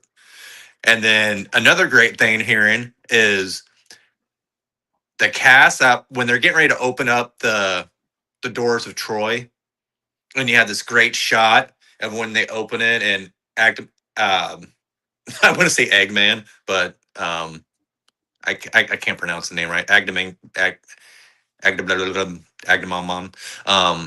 He's right. Guy. Yes. Benny Safdie. That's what I'll say. Yeah. It's just standing there, and then you see the hordes of people come in. Matt Damon said the cast of them didn't realize 500 extras were going to come running through. I think it was that massive of a cast. It's like, so all those people are there. I still don't know quite how they did the giant scene where they went to that confusing forest and then the giants in the steel outfits. I would love to see how they shot that. But yeah, I just can't get over the practical effects. Love the cinematography, the score. Everybody was great. The main reason I gave it a 9 out of 10 because it felt like the first 15, 20 minutes I was having a tough time really getting into. But then once I got past that initial slump, everything else after that, like it kept my attention. And when I think my attention was going to kind of falter, something else came in and picked my attention. I was like, oh, I'm right back in. So little that, and thing is, I will watch this again, but it's not something I have to watch immediately again. Like if something's going to be a 10 out of 10, it's something like we talked about The Prestige. When The Prestige came out, I saw it. I went right back in the theater and I saw it again. Because a movie like that is easier to kind of get into. Like Odyssey, I would love to see it again. But that's one of those things where it's like, I need time. Yeah, I need another 3 hours. You know, as weird as this to say, Obsession is a movie I can maybe watch again. Yes. Even though it's a little bit of a, you know, it's kind of depressing in some ways, but like it's still a film I can enjoy. Like I like seeing people react to it. I like watching reaction videos and like people reacting to Obsession and kind of seeing their own, you know, point of views from how they feel about it. But yeah, same thing with Odyssey. Where like I would love to see it again, but I need time. I need time to kind of simmer. But another thing I noticed, someone kind of brought this up about Nolan, which is one of his like weaknesses. His like this weird thing he does with sound. where like all of a sudden in a random scene, like this, like the score is like really fucking loud, where it's like unnecessarily loud to where you can't hear anybody talk. Right. And it's like, I don't know why he does that. That's just weird. But I think it's just something that he just does that we kind of have to get used to if we don't like it. But that's the Odyssey. We'll get into Go box see it, office news people. at the end of the show. Yes, please see it. And just bear in mind, there's going to be people that might get mad at you for saying nice things about it. Yep. I don't know. Like I was accused by 2 people of being paid to like it. Boy, I wish we were. Okay, am I getting like a? Are you hearing me correctly? I can hear you. There was a little bit of a lag, but it caught back up. Okay, so am I sounding good now? Yeah. Okay, let me just turn my camera off for a bit and I'll come back on. But yeah, No I worries. again, believe it or not, I did get some comments of people being like, "Oh, you're just pretending to like it, or you're getting paid to like it." I'm like, nope, I'm still broke. Right. I'm still paying bills, living that mediocre life. Yeah, like I'm not, I didn't see this in IMAX, I saw this on RPX, so like I'm not making IMAX money, unfortunately, people. Right. Like I don't have Noli. I call him Noli because he's my boy, Christopher Nolan on speed dial. So whatever. Just people that want to hate popular things. You can whether you like you can like things, you can not like things, and people are still going to bitch about it. Yep. So whatever. So what do we got next? I guess we can bring up X-Men casting, since that's kind of a hot button topic. You brought that up last week, actually, right after we did the last show, where you tagged me in a post about Which a rumor. now I remember. Now that post is like it's changed 15 times since I last tagged you in it. Yeah, like it's taken a life of its own. But if anyone doesn't know what we're talking about, so last Sunday, again, this is a rumor. It hasn't been confirmed. It surprisingly picked up a lot of attention from other social media pages or whatever. But Adam Driver apparently has been cast in the role of Magneto in the MCU's X-Men, which well, maybe. Which again, maybe, because ever since then it's been he's going to be this character, he's going to be Mr. Sinister, he's going to be William Stryker, which it's just like, who the fuck is he going to play then? Right? Like, is he actually in the movie? But anyways, let's go with the Magneto thing. So he's apparently going to be Magneto, along with a lot of other actors. And again, this is just alleged casting, which I don't even think we're going to find this out, because I know the X-Men MCU movie is going to film next year. No. It's supposed to come out in 2028. So if we're going to get casting, I don't think it's going to be next week. It's not going to be at San Diego Comic-Con, because I would spoil a certain casting. I'm going to say we probably won't get real casting till after Doomsday comes out. Well, I was going to say maybe like a D23. Okay. When's D23? Is that That's in, I think it's in August or September. But so let me read off the supposed names for this X-Men movie. So Sadie Sink as Jean Grey, which is all but confirmed, which we won't know until Spider-Man Brand New Day comes out. I just mentioned Adam Driver as Magneto. That's kind of the big one, or Mr. Sinister. Charles Xavier. The 2 names that were announced, one was Patrick Wilson, which I'm A-okay for, and the other is Bill Skarsgård. I don't want Skarsgård. To me, he does it. Yeah, we'll talk later, but yeah, give me Wilson. To play the role of Cyclops or possibly Beast is Cooper Hoffman. Okay. And then I think we talked about this last week or the week prior. Indy Navarrete from Obsession. She's become the new It Girl, and she even confirmed that she's talked with some big directors, one of which was Jake Schreier, who's doing the X-Men movie. Yep. And she even said straight up, like, I'll do a Marvel movie. I got bills to pay, motherfucker. Which she didn't say that. I'm saying it for her. She's apparently attached to the film. as pick a character. She Rogue is one, Mystique is one, which that'd be interesting. Mystic Man. But as far as we know, that's kind of the, again, supposed casting of the film. So let's start with our guy, Adam Driver. So him as Magneto. It's not a terrible choice.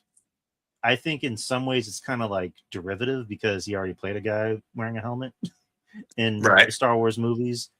I mean, personally, I think he would have made a better Doom. Okay. In my opinion. I brought this up, and you and me kind of talked about it back and forth, where I would think in today's society, since we're all about like accurate casting, and they did that for Fantastic Four, where they cast Evan Moss Backrack as Ben Grimm, who's a Jewish character. The actor is also Jewish. Wouldn't you cast a Jewish actor to be Magneto? But again, you brought up, Fassbender I think Fassbender is German, which kind of makes that weird. Right. And then Ian McKellen's obviously British, and then they're both great. But again, that's not something I'm gonna be like, oh, like how dare they? I would be like, well, maybe cast a Jewish actor to play a Jewish character, since we're all about authenticity. But again, this is just alleged casting. But him as Magneto wouldn't be bad. I mean, he has the hair. He has the hair. He has the screen presence. He has the intensity. He also has the vulnerability to be Magneto. So, he's good. I mean, he's still young. He's still younger. He can maybe get like 3 or 4 movies out of him. Yeah. And then they said Mr. Sinister, which is also a possibility, which that wouldn't be bad either. Yeah. But I don't know. How do you feel about this alleged casting? Well, I'm gonna take it with a grain of salt. I mean, I like we just discussed, I think Driver could play the part really well. It just also depends. I mean, this can be a whole new reboot. We don't know how close they're going to keep with the original X-Men lineup compared to what we've had in the past. Are we going to do comic accurate, or are we just going to do 90s rendition? Like, are we going to have closer to like the 90s cartoon cast? We don't know yet. So are we going to go middle? Because you can't have Charles and Magnus to be too young, because then the X-Men would be like babies. So you need them to be at least middle age, like McAvoy and Fassbender were. Which again, Jean Grey would be right in that. Sadie Sink as Jean Grey fits that. If we get 40s, maybe early 50s of Magnus and Xavier, that would be pretty perfect. It just depends on what direction they want to go. Right. Because I was watching a podcast about this where someone brought up an interesting point. How important is a school in today's society? Like, just the idea of, a stranger, and, Xavier to a lot of people, like, just that sell of like, hey, I know your kid has special powers, let him come to my school where I can watch them at all times. And it's like, that's kind of a hard sell. Like, unless they kind of go with underlying themes of like, parents look at, I guess, attributing mutant powers to almost like LGBTQ, right? Where it's like, how long have you been this way? Oh, you're no son or daughter of mine, or what have you. I don't want to sound like I'm saying the wrong thing, but like, and they think of this school as almost like a conversion camp, where like, Xavier's like, there's nothing wrong with your child at all. I'm trying to help them hone their powers. Right. I'm not trying to help them be soldiers, which in some ways he is. But he does want to help them, because inside, is Xavier kind of a dick? Yeah, but he definitely does want to help. Yeah. Whereas Magneto on the other side is like, fuck humans.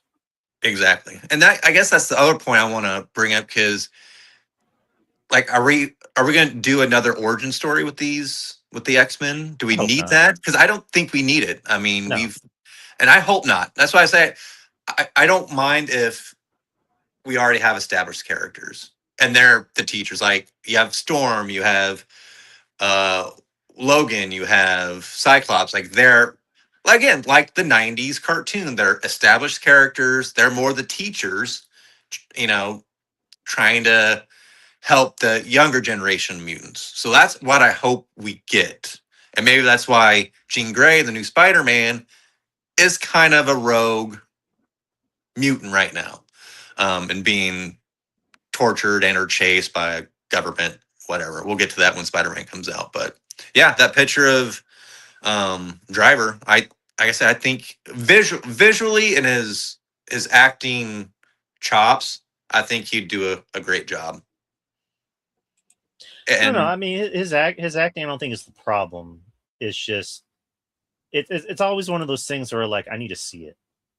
You right, know, and like usually with those casting choices, I think it's a good thing sometimes to be like, what? And then you see it and you're like, oh, it's like Heath Ledger was lightning in a bottle. And yep. when we heard Heath Ledger was going to be the Joker, it's like, pretty Huh? boy Heath Ledger? Like, what? And then you Oh, saw him, you're like, oh. you had the same thing happen to Michael Keaton. He got bashed when it was first announced that he was going to be Batman. He goes like, this comedy guy, this guy whose first acting gig was being on the Mister Rogers show. Come on, I mean, he can't be Batman. Mr. Mom? And Mister He, Beetlejuice, and then he did Clean and Sober, and that's what got him, the Batman gig. Yeah. You So know, Hugh Jackman, nobody knew who he was. Chris Hemsworth, nobody knew who he was. Chris Evans, who already did comic book films, and they weren't very good. So it's like, yeah, like I like the fact that I can go, well, I don't know about then all you'd be that, surprised. because like I hate obvious casting. I'd rather not have obvious casting. I'd rather be, like you said, surprised. Yeah. But moving to the other one, so for Charles Xavier, the first actor that was announced, again, this is alleged casting people, was Patrick Wilson, and the other one that's attached to it is Bill Skarsgård. Which, Again, I don't want Skarsgård. no, I listen. I think Bill Skarsgård's great. I think he's an amazing actor, but he's way. Let's just face it, he's way too creepy to play Xavier. Like his bread and butter is being creepy and weird and awkward. Yeah. You know. And thing I mentioned to you too is if you look at Patrick Wilson's face, he has those furrowed, like, especially when he's sitting there, he's like in deep thought. I was like, you make him bald, he'd look a lot like Charles Xavier from the X-Men cartoon. No, like no, I agree. He definitely has the look. It's just, aren't Charles and Magneto supposed to be the same age? I mean, I guess you can. That's true. Wilson is up there in his 50s, isn't he? Yeah, he's 50 something. Again, Patrick Wilson, I think, is a great actor. If this was maybe 10 years ago, I would probably say yes. Very true. He's, like I said earlier, I want to see actors who I haven't seen in everything. And I feel like I've seen Patrick Wilson in a lot of shit. We have. And he's a good actor too. But and then same thing with Skarsgård, where it's like he's just too creepy and he has a very menacing look. Yeah. To be Xavier. So that's kind of a no. That's kind of a no for me. And again, people want to bitch about this. I don't give a fuck. But if they decided to do race changing, I wouldn't be mad. Like if you wanted to choose Sterling K. Brown as Charles Xavier, I wouldn't be mad. He definitely has the intense attitude to be in that character. Going back to Magneto, though, is like, how do you incorporate the Holocaust thing in modern MCU? Like, there's so many other ways you can do it, because that's kind of an important ideology to him as a character, because you can't just wipe it away and be like, oh, we're gonna have a new tragedy. I mean, you could, but it's like, I don't know. If you go deep in the lore, you could throw in the fact that they're mutants, they age slower. You can do that. You can maybe say that he was captured by Hydra scientists and experimented on, like Bucky, and he was thrown into the ice. And when he woke up, he just had this intense hatred for our humankind. But I don't know. I mean, you can always change the lore with people. I mean, it looks like they're changing the lore with Jean Grey. Yeah, which I'm fine with, because how many times do we need to see Jean Grey fall all the time or faint? You know, I don't want to see another Dark Phoenix. I'm sorry. I mean, at least not for a while. Not for a while, exactly. The last two, especially the last one. Oh God, was it awful? But yeah, it's just like you can change the lore. You can certainly change the lore. It'll piss people off, but so the fuck what? Like we need something different. Different You and know? good. Different and good. Like so, and obviously Xavier's not going to be British because Patrick Stewart was British. Xavier was not British. Right. So Xavier's from New York. So you're going to need to find an American to play Xavier or whatever the fuck. But so I got again, it. I got the perfect fit. John Draper. yes. Yes, I'm calling it now. John Draper is as Xavier. And his cardigan just wheeling out. Yes. With a nice little, an old fashioned, just like, hey, Logan, I got a story for you. Hey, Logan, wow. Wow. He says wow a lot. Okay, wow. Oh man, we got to pitch this to John. We got to get him. He's done acting before. We got to get him to do this. He'll fucking love it. He'll love it, by the way. But yeah, again, there's just alleged casting. Not with the John Draper part. The John Draper part is definitely true. It's true to us. Yes. But again, up for the role of Cyclops and possibly Beast is Cooper Hoffman, which the only thing I've seen him in was A Long Walk, and he was great in that. He was in other things like Licorice Pizza, for example. Again, like when I think of Cyclops, I think of I'm not saying the guy's fat or anything, but he's not like in superhero shape. So yeah, if he can get in like superhero shape like Chris Pratt did, then I would probably see it. But it's like him as Cyclops, I don't see it. Him as Beast, I would see more, but him as Cyclops, no. Yeah. But yeah, and I want with Beast.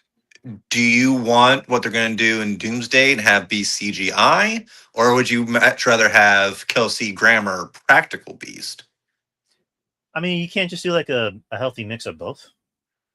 I can see that. I don't want wherever the bullshit was in the last two, or whatever First Class was. I didn't like that version of Beast whatsoever. I want him full blue.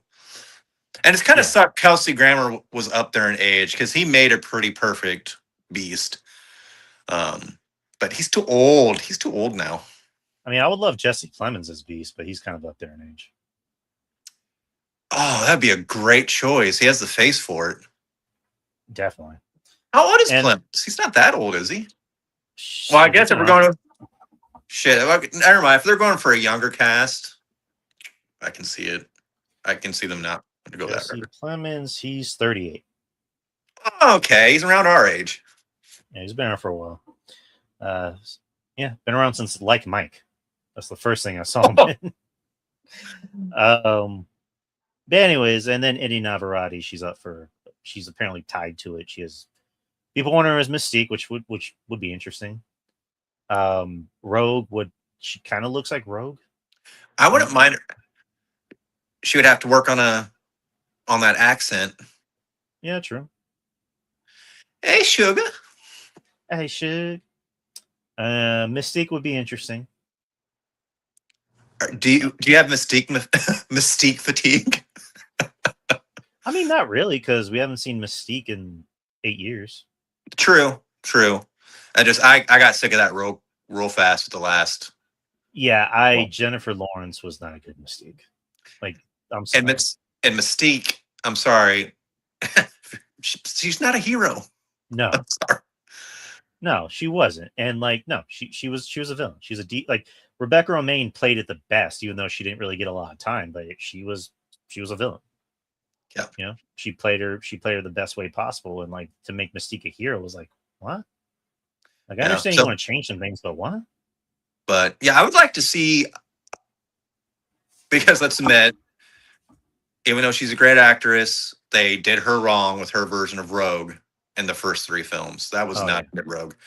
Because Rogue can fly, she can do everything and anything. She's fucking powerful. Yeah. So it'd be nice to get a really good live action Rogue. I mean, the sequel to Captain Marvel, the villain should have just been Rogue.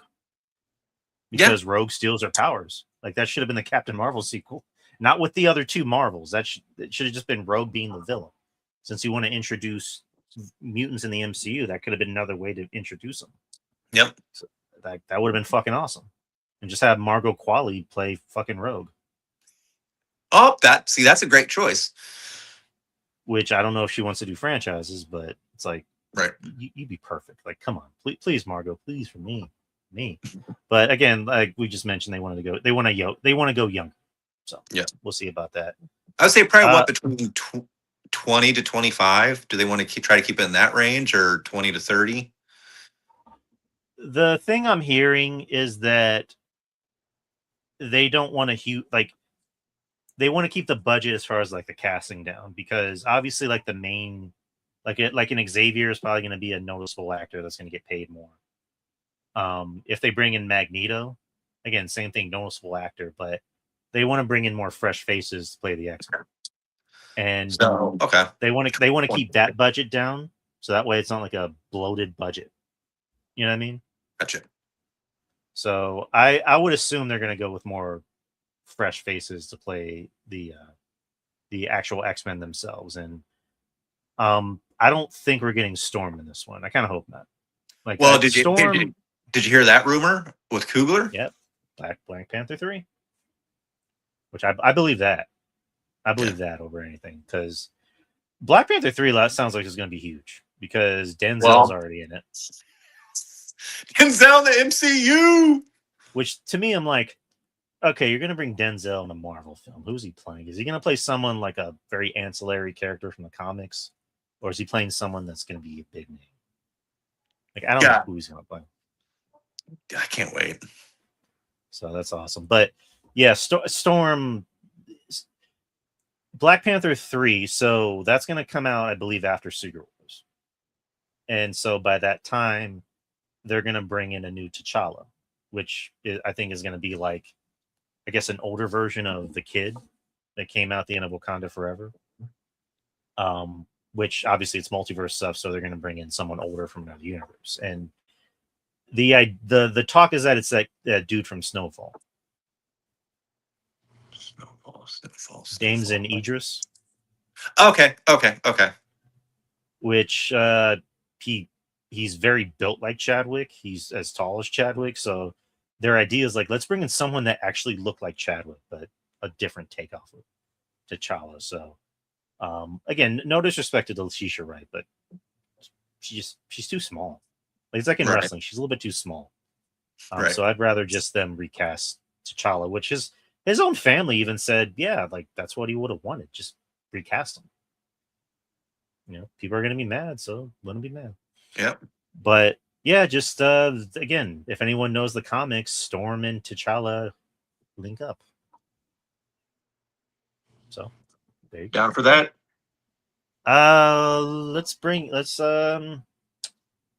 Let's talk about some other news that's a little bit upsetting. The Batman 2 has been delayed again. Man, we're gonna be old when this movie finally comes out. Patson's gonna be old. He's gonna be freaking Batman from Batman Beyond. So the movie, this is actually the fourth time it's been delayed. It was originally supposed to come out in October 2025, then 2026, then October 2027. And so they just released a small snippet of Pattinson in the Batman costume, and it's snowing.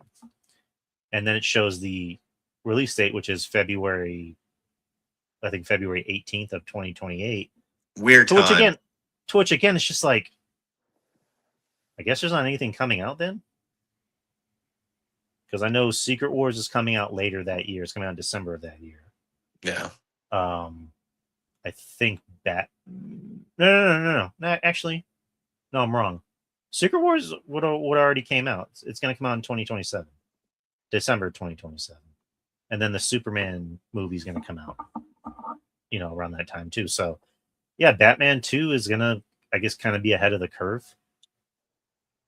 So it's going to have its own like month. So it's like, yeah, I mean, I'm upset, because it's like they're already shooting the movie, but let's see what I'm able to get from here. So the official reason for the delay is to give the team more breathing room for extensive visual effects and post production.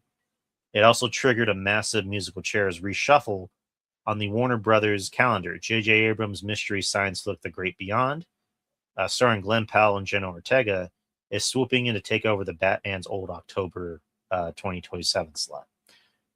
6 years for a sequel is a brutal wait, but hopefully the extra time means Reeves delivers something on par with the first one. I mean, I get that. I mean, you don't want to rush the movie because, how many times have we seen shit get rushed? Right. So I like the fact that Reeves has more time to make everything look perfect because obviously he wants this movie to be perfect. Yeah. And this isn't the first time that we've had sequels wait this long. I mean, because Terminator came out in the was it mid to late 80s? Actually, no, it came out in like the mid 80s. And then Terminator 2. Yeah, Terminator 2 came out in the fucking like mid 90s. And that's one of my favorite films. like ever. It's a perfect film.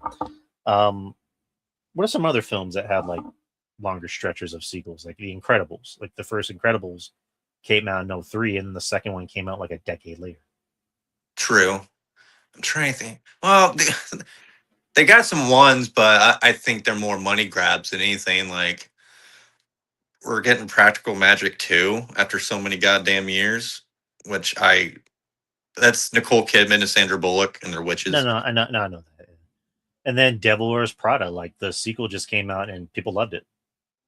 It made a lot of money and critics and fans loved it. So, I mean, there's been good ideas for storytelling, and like again, I'm definitely upset about this, but I guess the reward is bigger than the risk.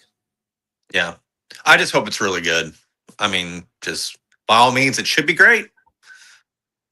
No, same here. Like as long as it's good, and Matt Reeves obviously wants this to be good, because the first Batman, I really liked it and love it.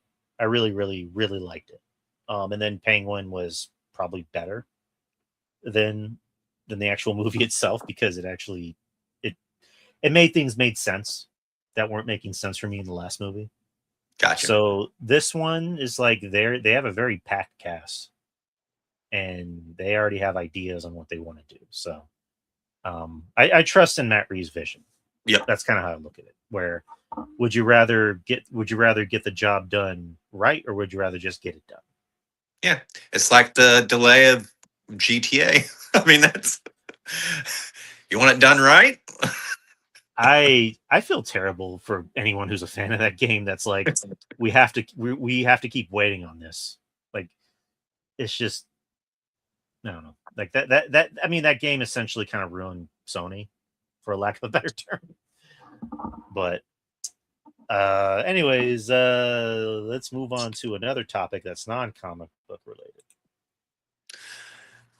I'm back, bitch. How's this for a wet dream, bitch? But yeah, it was announced last week. Yeah, last week. Nightmare on Elm Street getting rebooted by Paramount in deal with Wes Craven estate. And I'm reading this on Variety. Paramount has closed a deal for the U.S. rights to adapt the original screenplay for A Nightmare on Elm Street under its new genre label, Paramount Primal, which it's kind of an interesting title. I don't know if that's going to be like a horror thing or whatever, but I like that name. Domestic rights are being licensed from the Wes Craven estate, which includes Craven's widow, Ia LaBunka, and son, Jonathan Craven.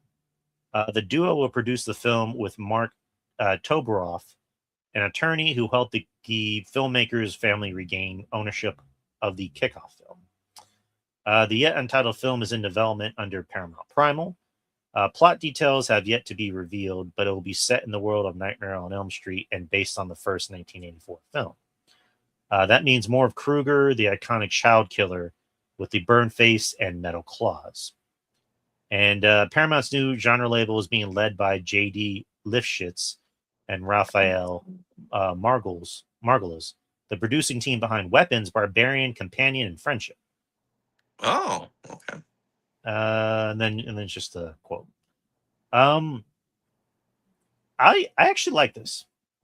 I'm fine with this. The diehards aren't going to be happy, but you can't make everyone happy. But I like the idea of rebooting this because I think this is something that's needed a fresh coat of paint for a while. I agree. And I'll say this: I was maybe one of the few that didn't hate the reboot with Jackie Earle Haley. I don't think the problems were him because he was actually really good in the film. Like I actually met him at a con a while back, and I just said straight up like, I really dug your Freddy, and he just kind of paused and went, "Thank you," and he just shook my hand and walked away. He was a good dude. But the rest of the film, I just thought it took itself too seriously. That was kind of the big problem with the film, and I think that was what was missing because what made Freddy Freddy was like he had personality, he had pizzazz, and when you see Deadpool, it's kind of a little bit of Freddy Krueger in there, where like he's killing people and just doing these awful, inhumane things, and the whole time he's just like cracking jokes. So, and maybe I'm kind of going off base here, but it's just like with this new interpretation, maybe that's what you can do is just kind of like see what Deadpool's doing, like maybe copy that. I mean, let me backtrack before people get mad at me. Kind of go back to what made Freddy Freddy was give him personality, but don't try to be over the top and be like waka waka. Like just make him sarcastic, make him cynical, give him that really dark sense of humor. Yep. Like don't take yourself way too seriously, and just make these films fun, make them horrifying and scary and disturbing. Like that's what we want out of horror films nowadays. Is like they're not supposed to necessarily scare you, but terrify you. So with this, I'm happy about the news. I don't know, how do you feel about it? I'm really happy. Like you said, we haven't. I mean, I'm excited for Crystal Lake and see where that goes. So the fact that we're getting expansion on the Friday the 13th universe and now an expansion on um, Nightmare on Elm Street, again, make it fresh, make it new, use the source material. I kind of have my own thoughts, and I heard the boys talk a little bit about it, roughly the same ideas last week on their show. So shout out to the boys at Spitball Media. But I like the whole idea about the world's forgotten about Freddy. It's been years, but something's brought up, however you want to do it, and somebody takes it to social media, and then that idea grows. More people are talking about them. Things are happening. People are dying. And then it's just his fears growing, and maybe it's not even growing just on Elm Street. It's becoming a nationwide thing. So Freddy's popping up in people's dreams all over the country. He can expand on that. So I'm down with that idea. But it's just like, how can we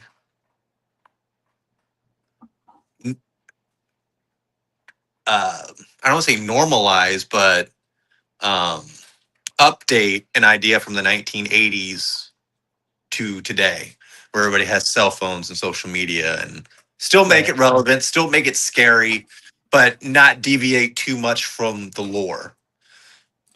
I mean, I kind of brought up the idea where it's like what Talk to Me did, where like they turned possession into an online trend.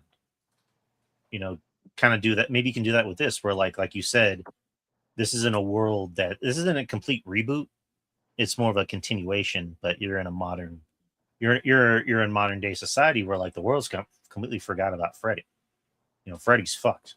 He's been hungry for so long, where it's like, how can he get back? And like maybe people are using sleep deprivation as an online trend. Ooh. And we live in a world where like social media is king, and like people are getting paid just to like sell advertisements, just like sell shit on TikTok. There's people that are making more money than me by just being on TikTok, and that angers me. But I can't knock the hustle because money's money. There's my get off my lawn moment right there. But no, that can be another thing where people are using that as an online trend, and then Freddy's like, oh bitch, back bitch, like he just welcome to the dream world. Oh, TikTok, bitch. Yes. Yes. How's this for a view? Like my shit, bitch. Haha. Like, comment, and subscribe. Freddie the influencer. I love it. Oh man, that'd be so fucking awesome. That seemed like something Freddie would do. Like he would just have his own YouTube and TikTok page where it's like Freddie's ideas or Freddie's page. Come to Freddie's page. So I don't know. I can't think of anything clever after that. But so that's another way you can do that. It's easy. It's easy money. When they were talking about directors on Spitball Media, since it's Paramount, bring in the dude who directed the Smile movies. Ooh, that's kind of a similar. That's a great thought, because think of Smile, especially the way the second Smile ended, and how that's going to be spread. I mean, it's kind of the same thing. I mean, I'm down for that, and I'm down for what I saw. I think Goggins would make a great Freddy Krueger. Well, that's kind of my thing. Is like, whoever they pick as Freddy, I hope it's someone who's more of a fresh face. Because I love Walton Goggins, but if I see Walton Goggins, I feel like I'm just going to be seeing Walton Goggins the whole time. Right. You know what I mean? Like, and not to say he won't knock it out of the park, but it's just like I want somebody who. It's like with Robert Englund, where like we saw Freddy, we didn't see Robert Englund. Yeah, and the thing is, people are always going to compare whoever it is. How do they live up to Robert Englund? Yeah, and that's been so hard. You got to find that perfect role. And so, is it easier to find a fresh face, or is it easier to find somebody who's more established? I mean, you're not wrong. I mean, you want a bigger name to sell it, but I mean, I think that's the best part about horror is that you don't really need big names. Yeah.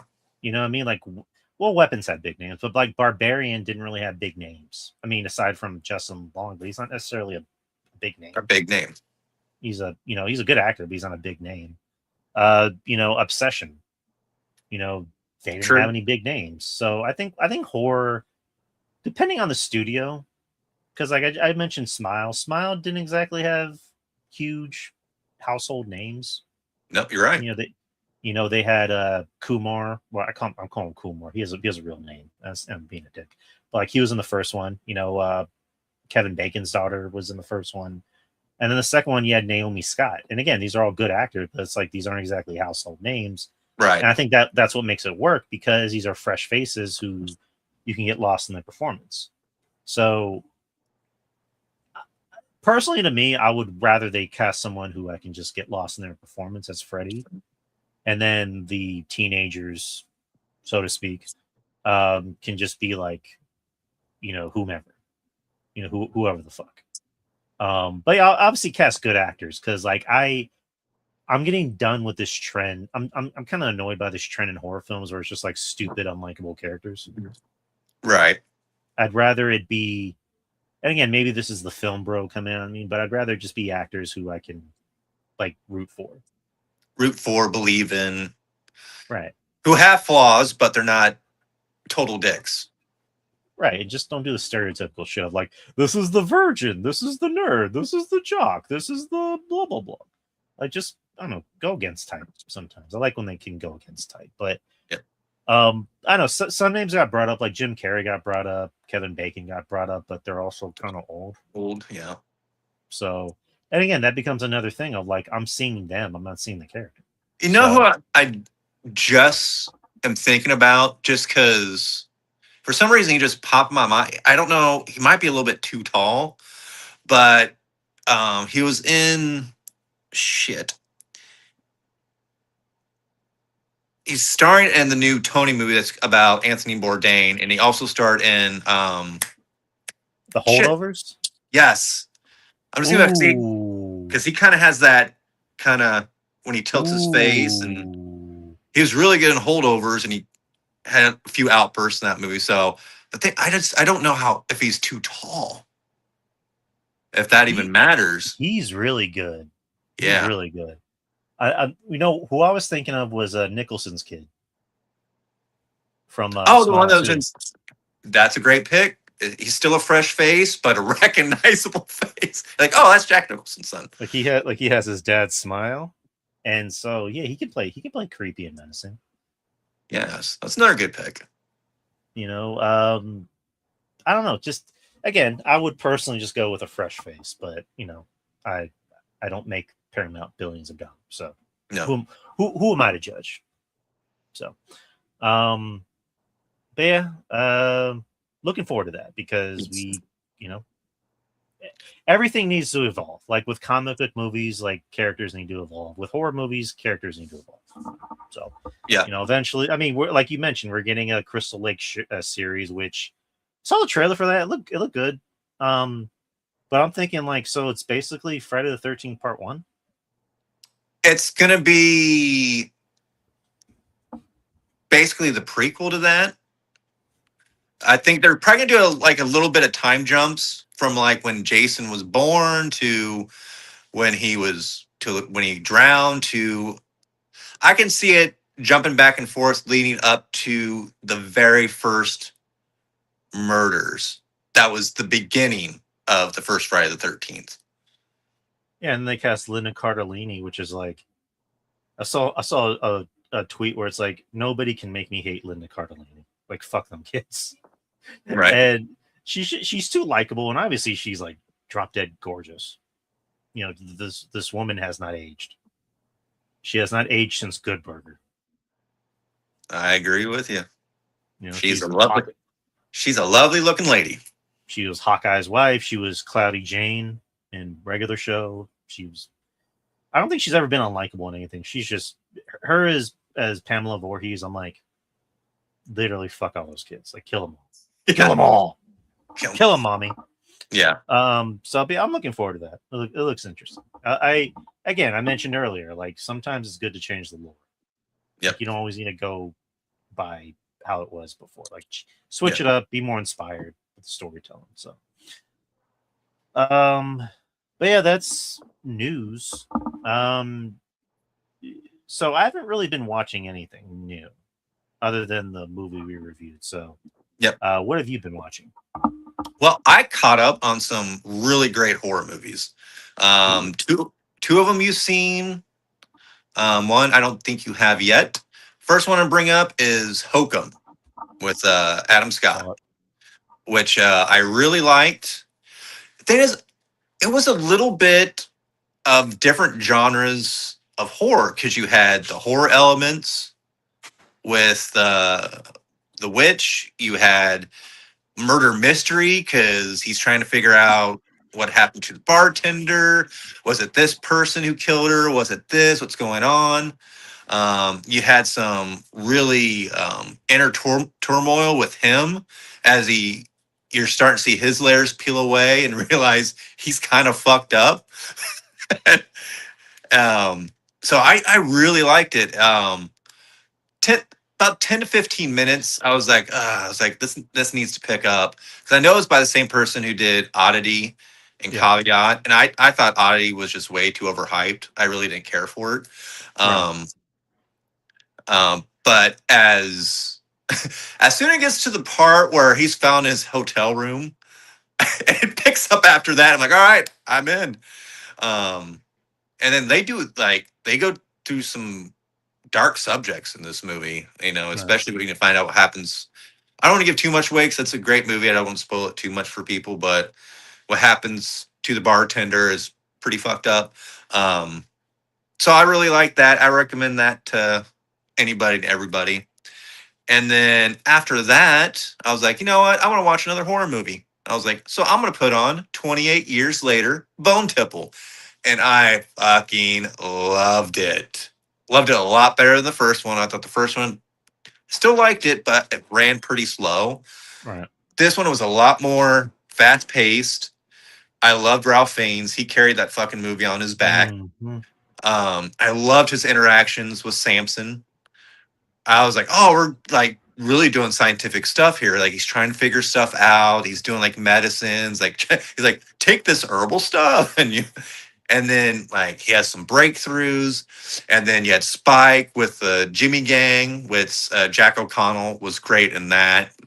they didn't shy away from the violence in this movie. I mean, Jesus, I thought this was more violent than the first one, because there was a lot of, I don't know if you really want to call it body horror, but there was some pretty vicious scenes with tearing of the flesh. Well, yeah, I guess torture scenes is the best way to put it.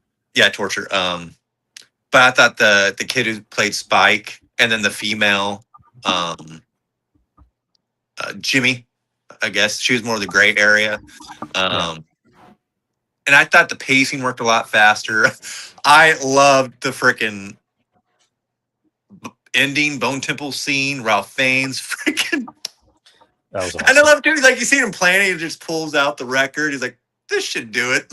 I was like, I love the setup. The payoff was great. Of course, I hope to make a third one because you had that cameo at the end, which, you know, if you don't know what I'm talking about, you could probably guess, but that was great.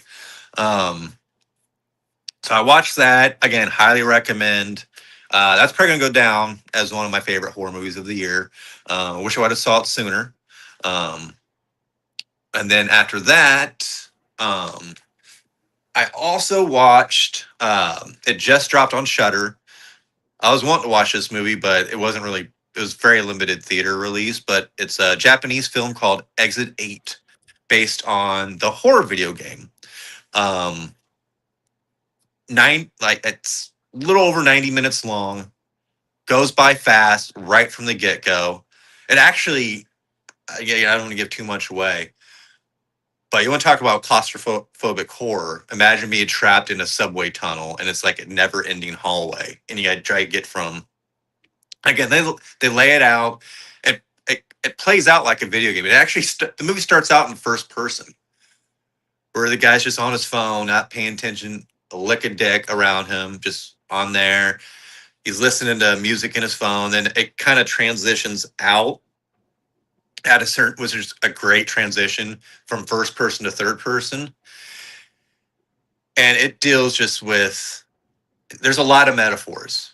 Yeah. And again, this is going to be the type movie where, and I said this in my review, it's not going to hold your hand. You're going to have to figure this shit on your own. Because as the movie progresses, you figure out why he's trapped in Exit 8. Why is he seeing these scenes, these things? Why is he going through this turmoil? It's a lot of inner turmoil. That's why he's there. Like, kind of think of Silent Hill type of thing. But a lot smaller. You're not dealing with the city, you're dealing with the subway tunnel. Right.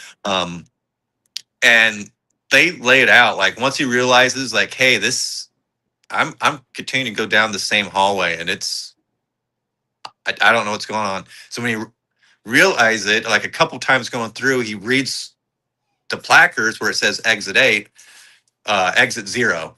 And it basically is like, if you see an anomaly, turn back. If you don't see an anomaly, move forward.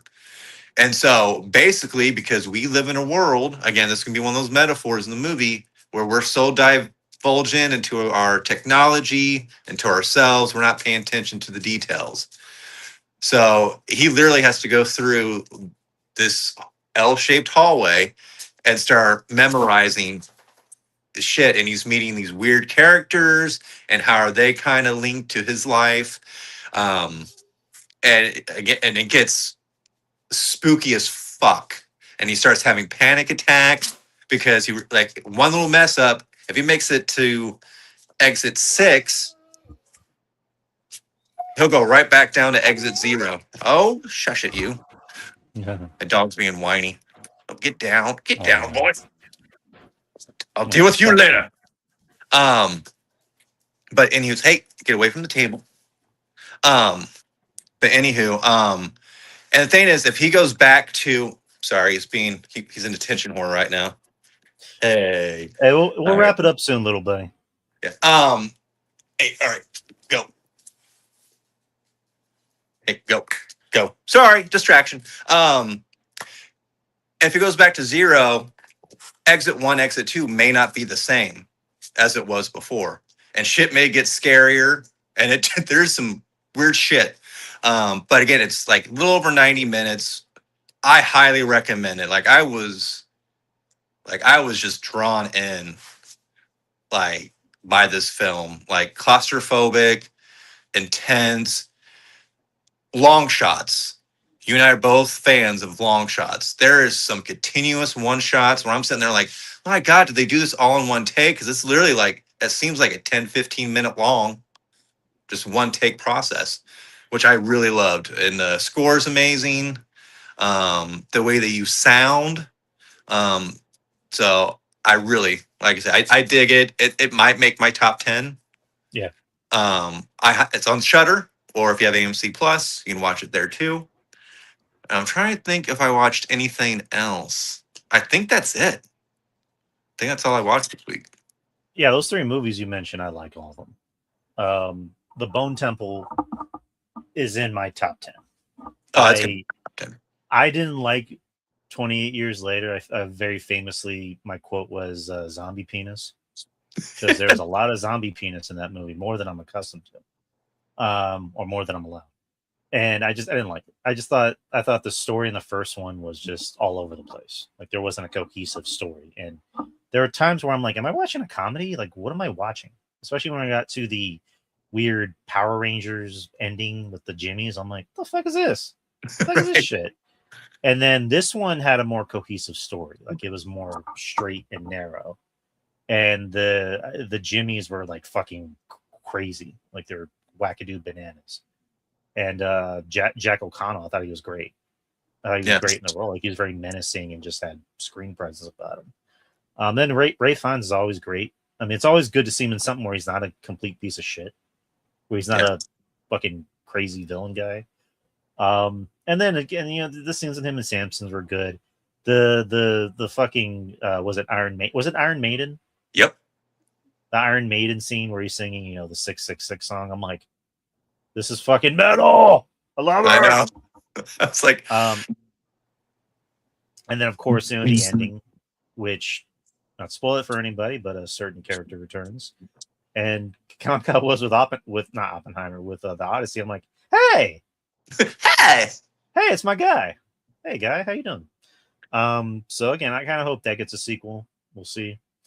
You said Exit 8. I really liked Exit 8. It's a little slow. You know, it's not for everybody. You know, it's kind of like the Backrooms, where it's, you know, it's a little slow and plotting. I mean, I probably like the Backrooms slightly better. oh yeah, but I liked Exit 8 because, like you said, this isn't a movie that's basic and it's going to hold your hand the whole time and go, okay, let's figure it out together. It's like, no, bitch, you're on your own. Figure this out.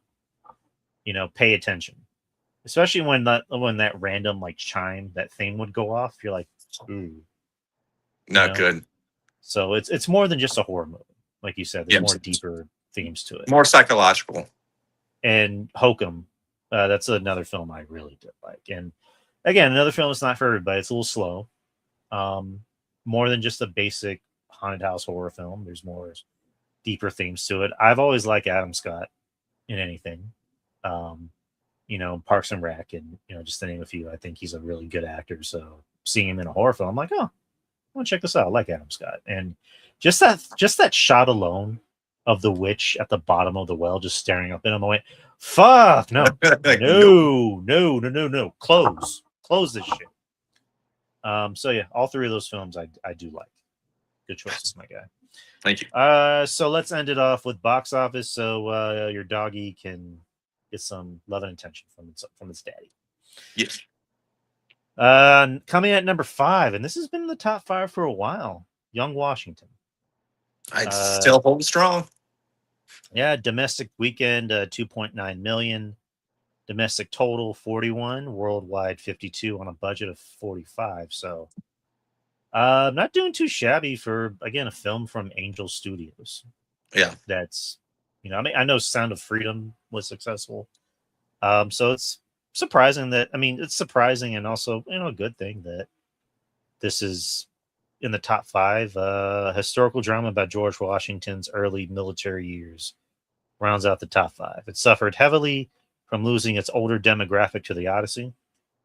Yep.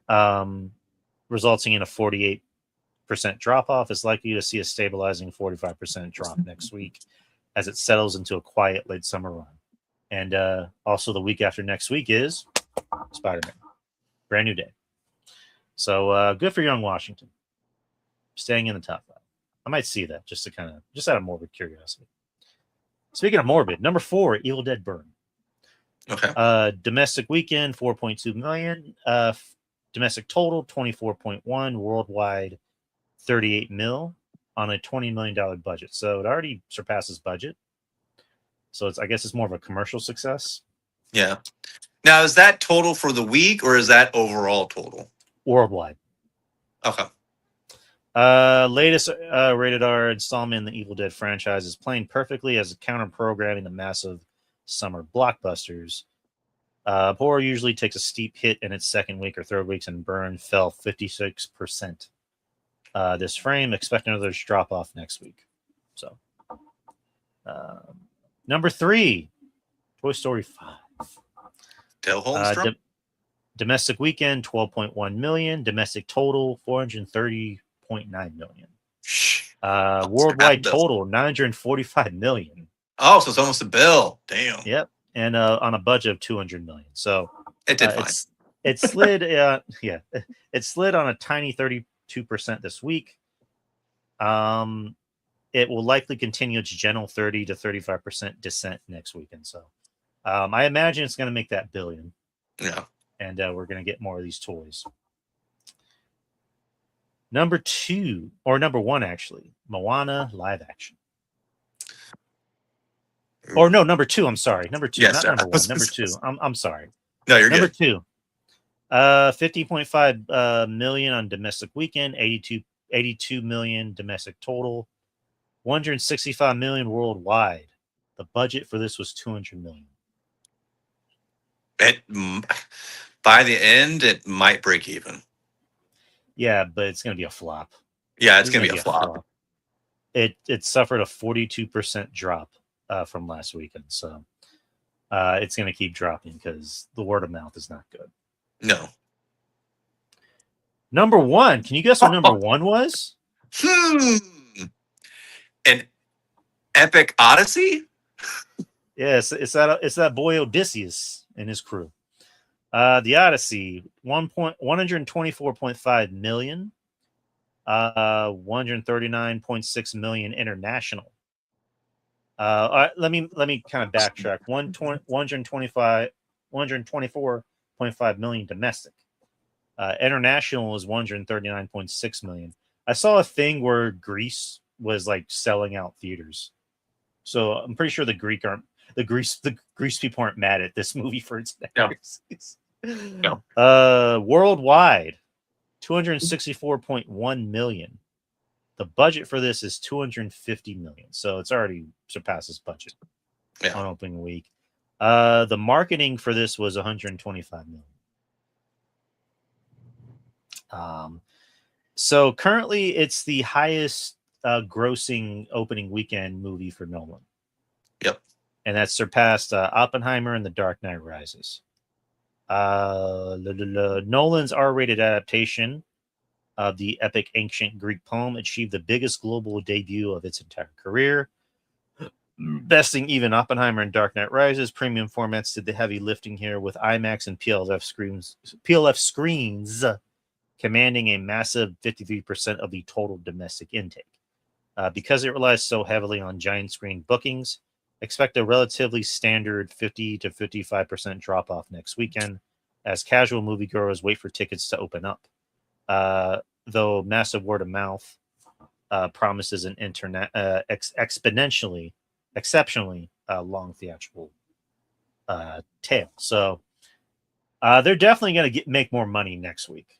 Next week. I can guarantee it's going to be 600, 700 by next week.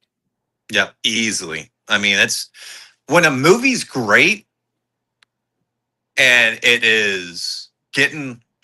We've been bringing up Obsession all past 3, 4, 5 months. When the movie's great and it gets great word of mouth, people are not only going to go and see it who are prior casuals, but people who've seen it are going to go see it again. And that's crazy to think about when it's a 3-hour movie. And thing is, too, I'm seeing some backtrack on people who were kind of rage baiting and saying, "Oh, this is a woke movie," then went and watched it and said, "You know what? This is pretty fucking good." So Yeah, I like from most movie reviews I've seen, loved it. I mean, one guy I know like wasn't nuts about it. He said it was good, but it wasn't like great. So it's like, all right. And of course, you still have the ones here and there like, I'm like whatever. But yeah, it's just this movie shut everyone the fuck up, yeah, and so it's gonna keep shutting people the fuck up. yeah. Because if Um, it wasn't good, it would not have done this well. so they're saying Brand New Day will make just as much money as No Way Home. The only thing is that Nolan was able to get all the IMAX screenings.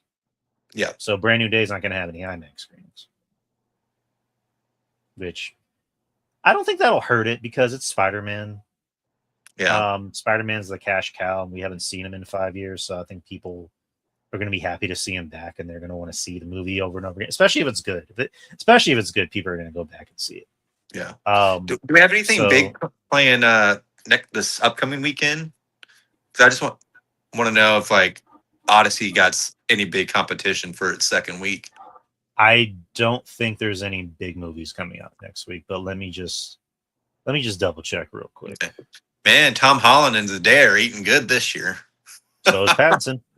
That's true. Pattinson's gonna be. Because he's got Dune coming up. Yep. All right. So what's coming out next week? The only new movie that's coming out next week is Her Private Hell. Which, I mean, I know it's by the same guy who did Driver, but No. I don't see a whole lot of people talking about this movie. So Odyssey should still do pretty well its second week. Odyssey, Spider-Man, there's gonna be competition with Spider-Man because those movies are gonna dominate for at least the next month and a half or to 2 months. Yeah. Because there are some good movies I want to see in August. I think September is where that's maybe not necessarily die off, but that's where it's going to kind of end and then go to streaming. While I was looking up movie showings for next week, they're still playing Obsession. It's so crazy. Like they still have multiple screenings. Like it's not even just a thing of like one's at 1 p.m. and one's at 10 p.m. It's like no, there's multiple screens. Like I actually looked up on Gemini, is Obsession still making money?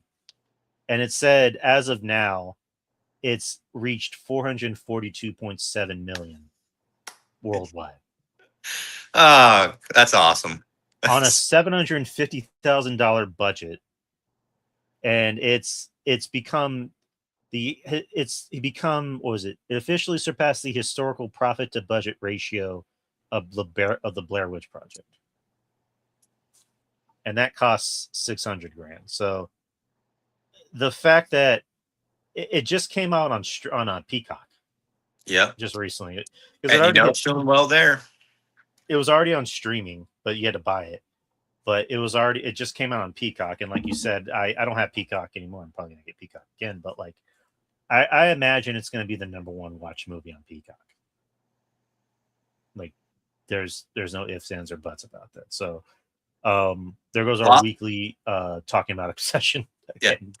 I'll tell you, I was on Peacock last night because I watched Saturday night's Main Event, and you know what was plastered in advertisements all over the app?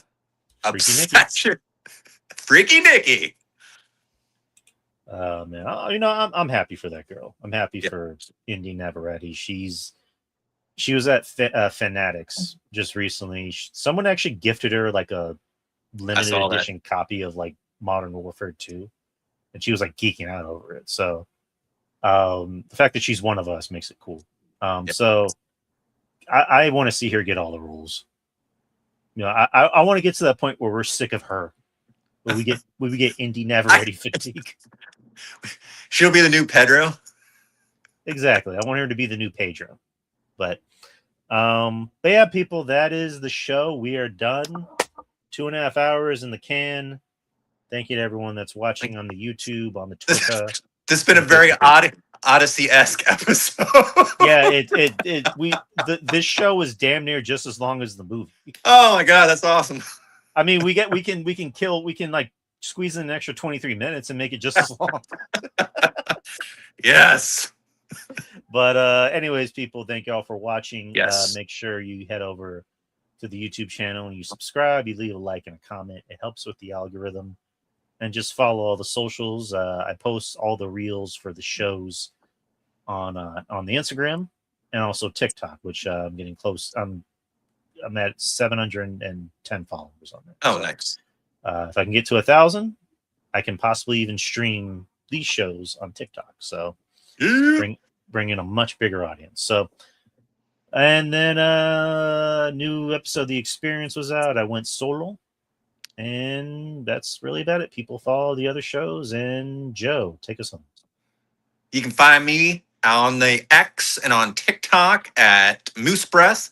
Yeah, I'm just on there. I shoot the breeze, shoot the shit. But again, hit the like button, comment please if there's anything you'd like us to talk about, or anything you guys have watched yourselves and something that we should watch, because we're always up for ideas on new stuff to watch. But yeah, hit that like button. Thank you guys for the time. It's been a hell of a show. I want to thank you, Drew. You do the heavy lifting, and I look pretty. You are very pretty. Also, that's an interesting idea, what Joe just mentioned. If there's anything you think we should watch, where it's a TV show or movie, or new, or new, just leave it in the comments. If you think it's something that might pique our interest, we will give it a watch.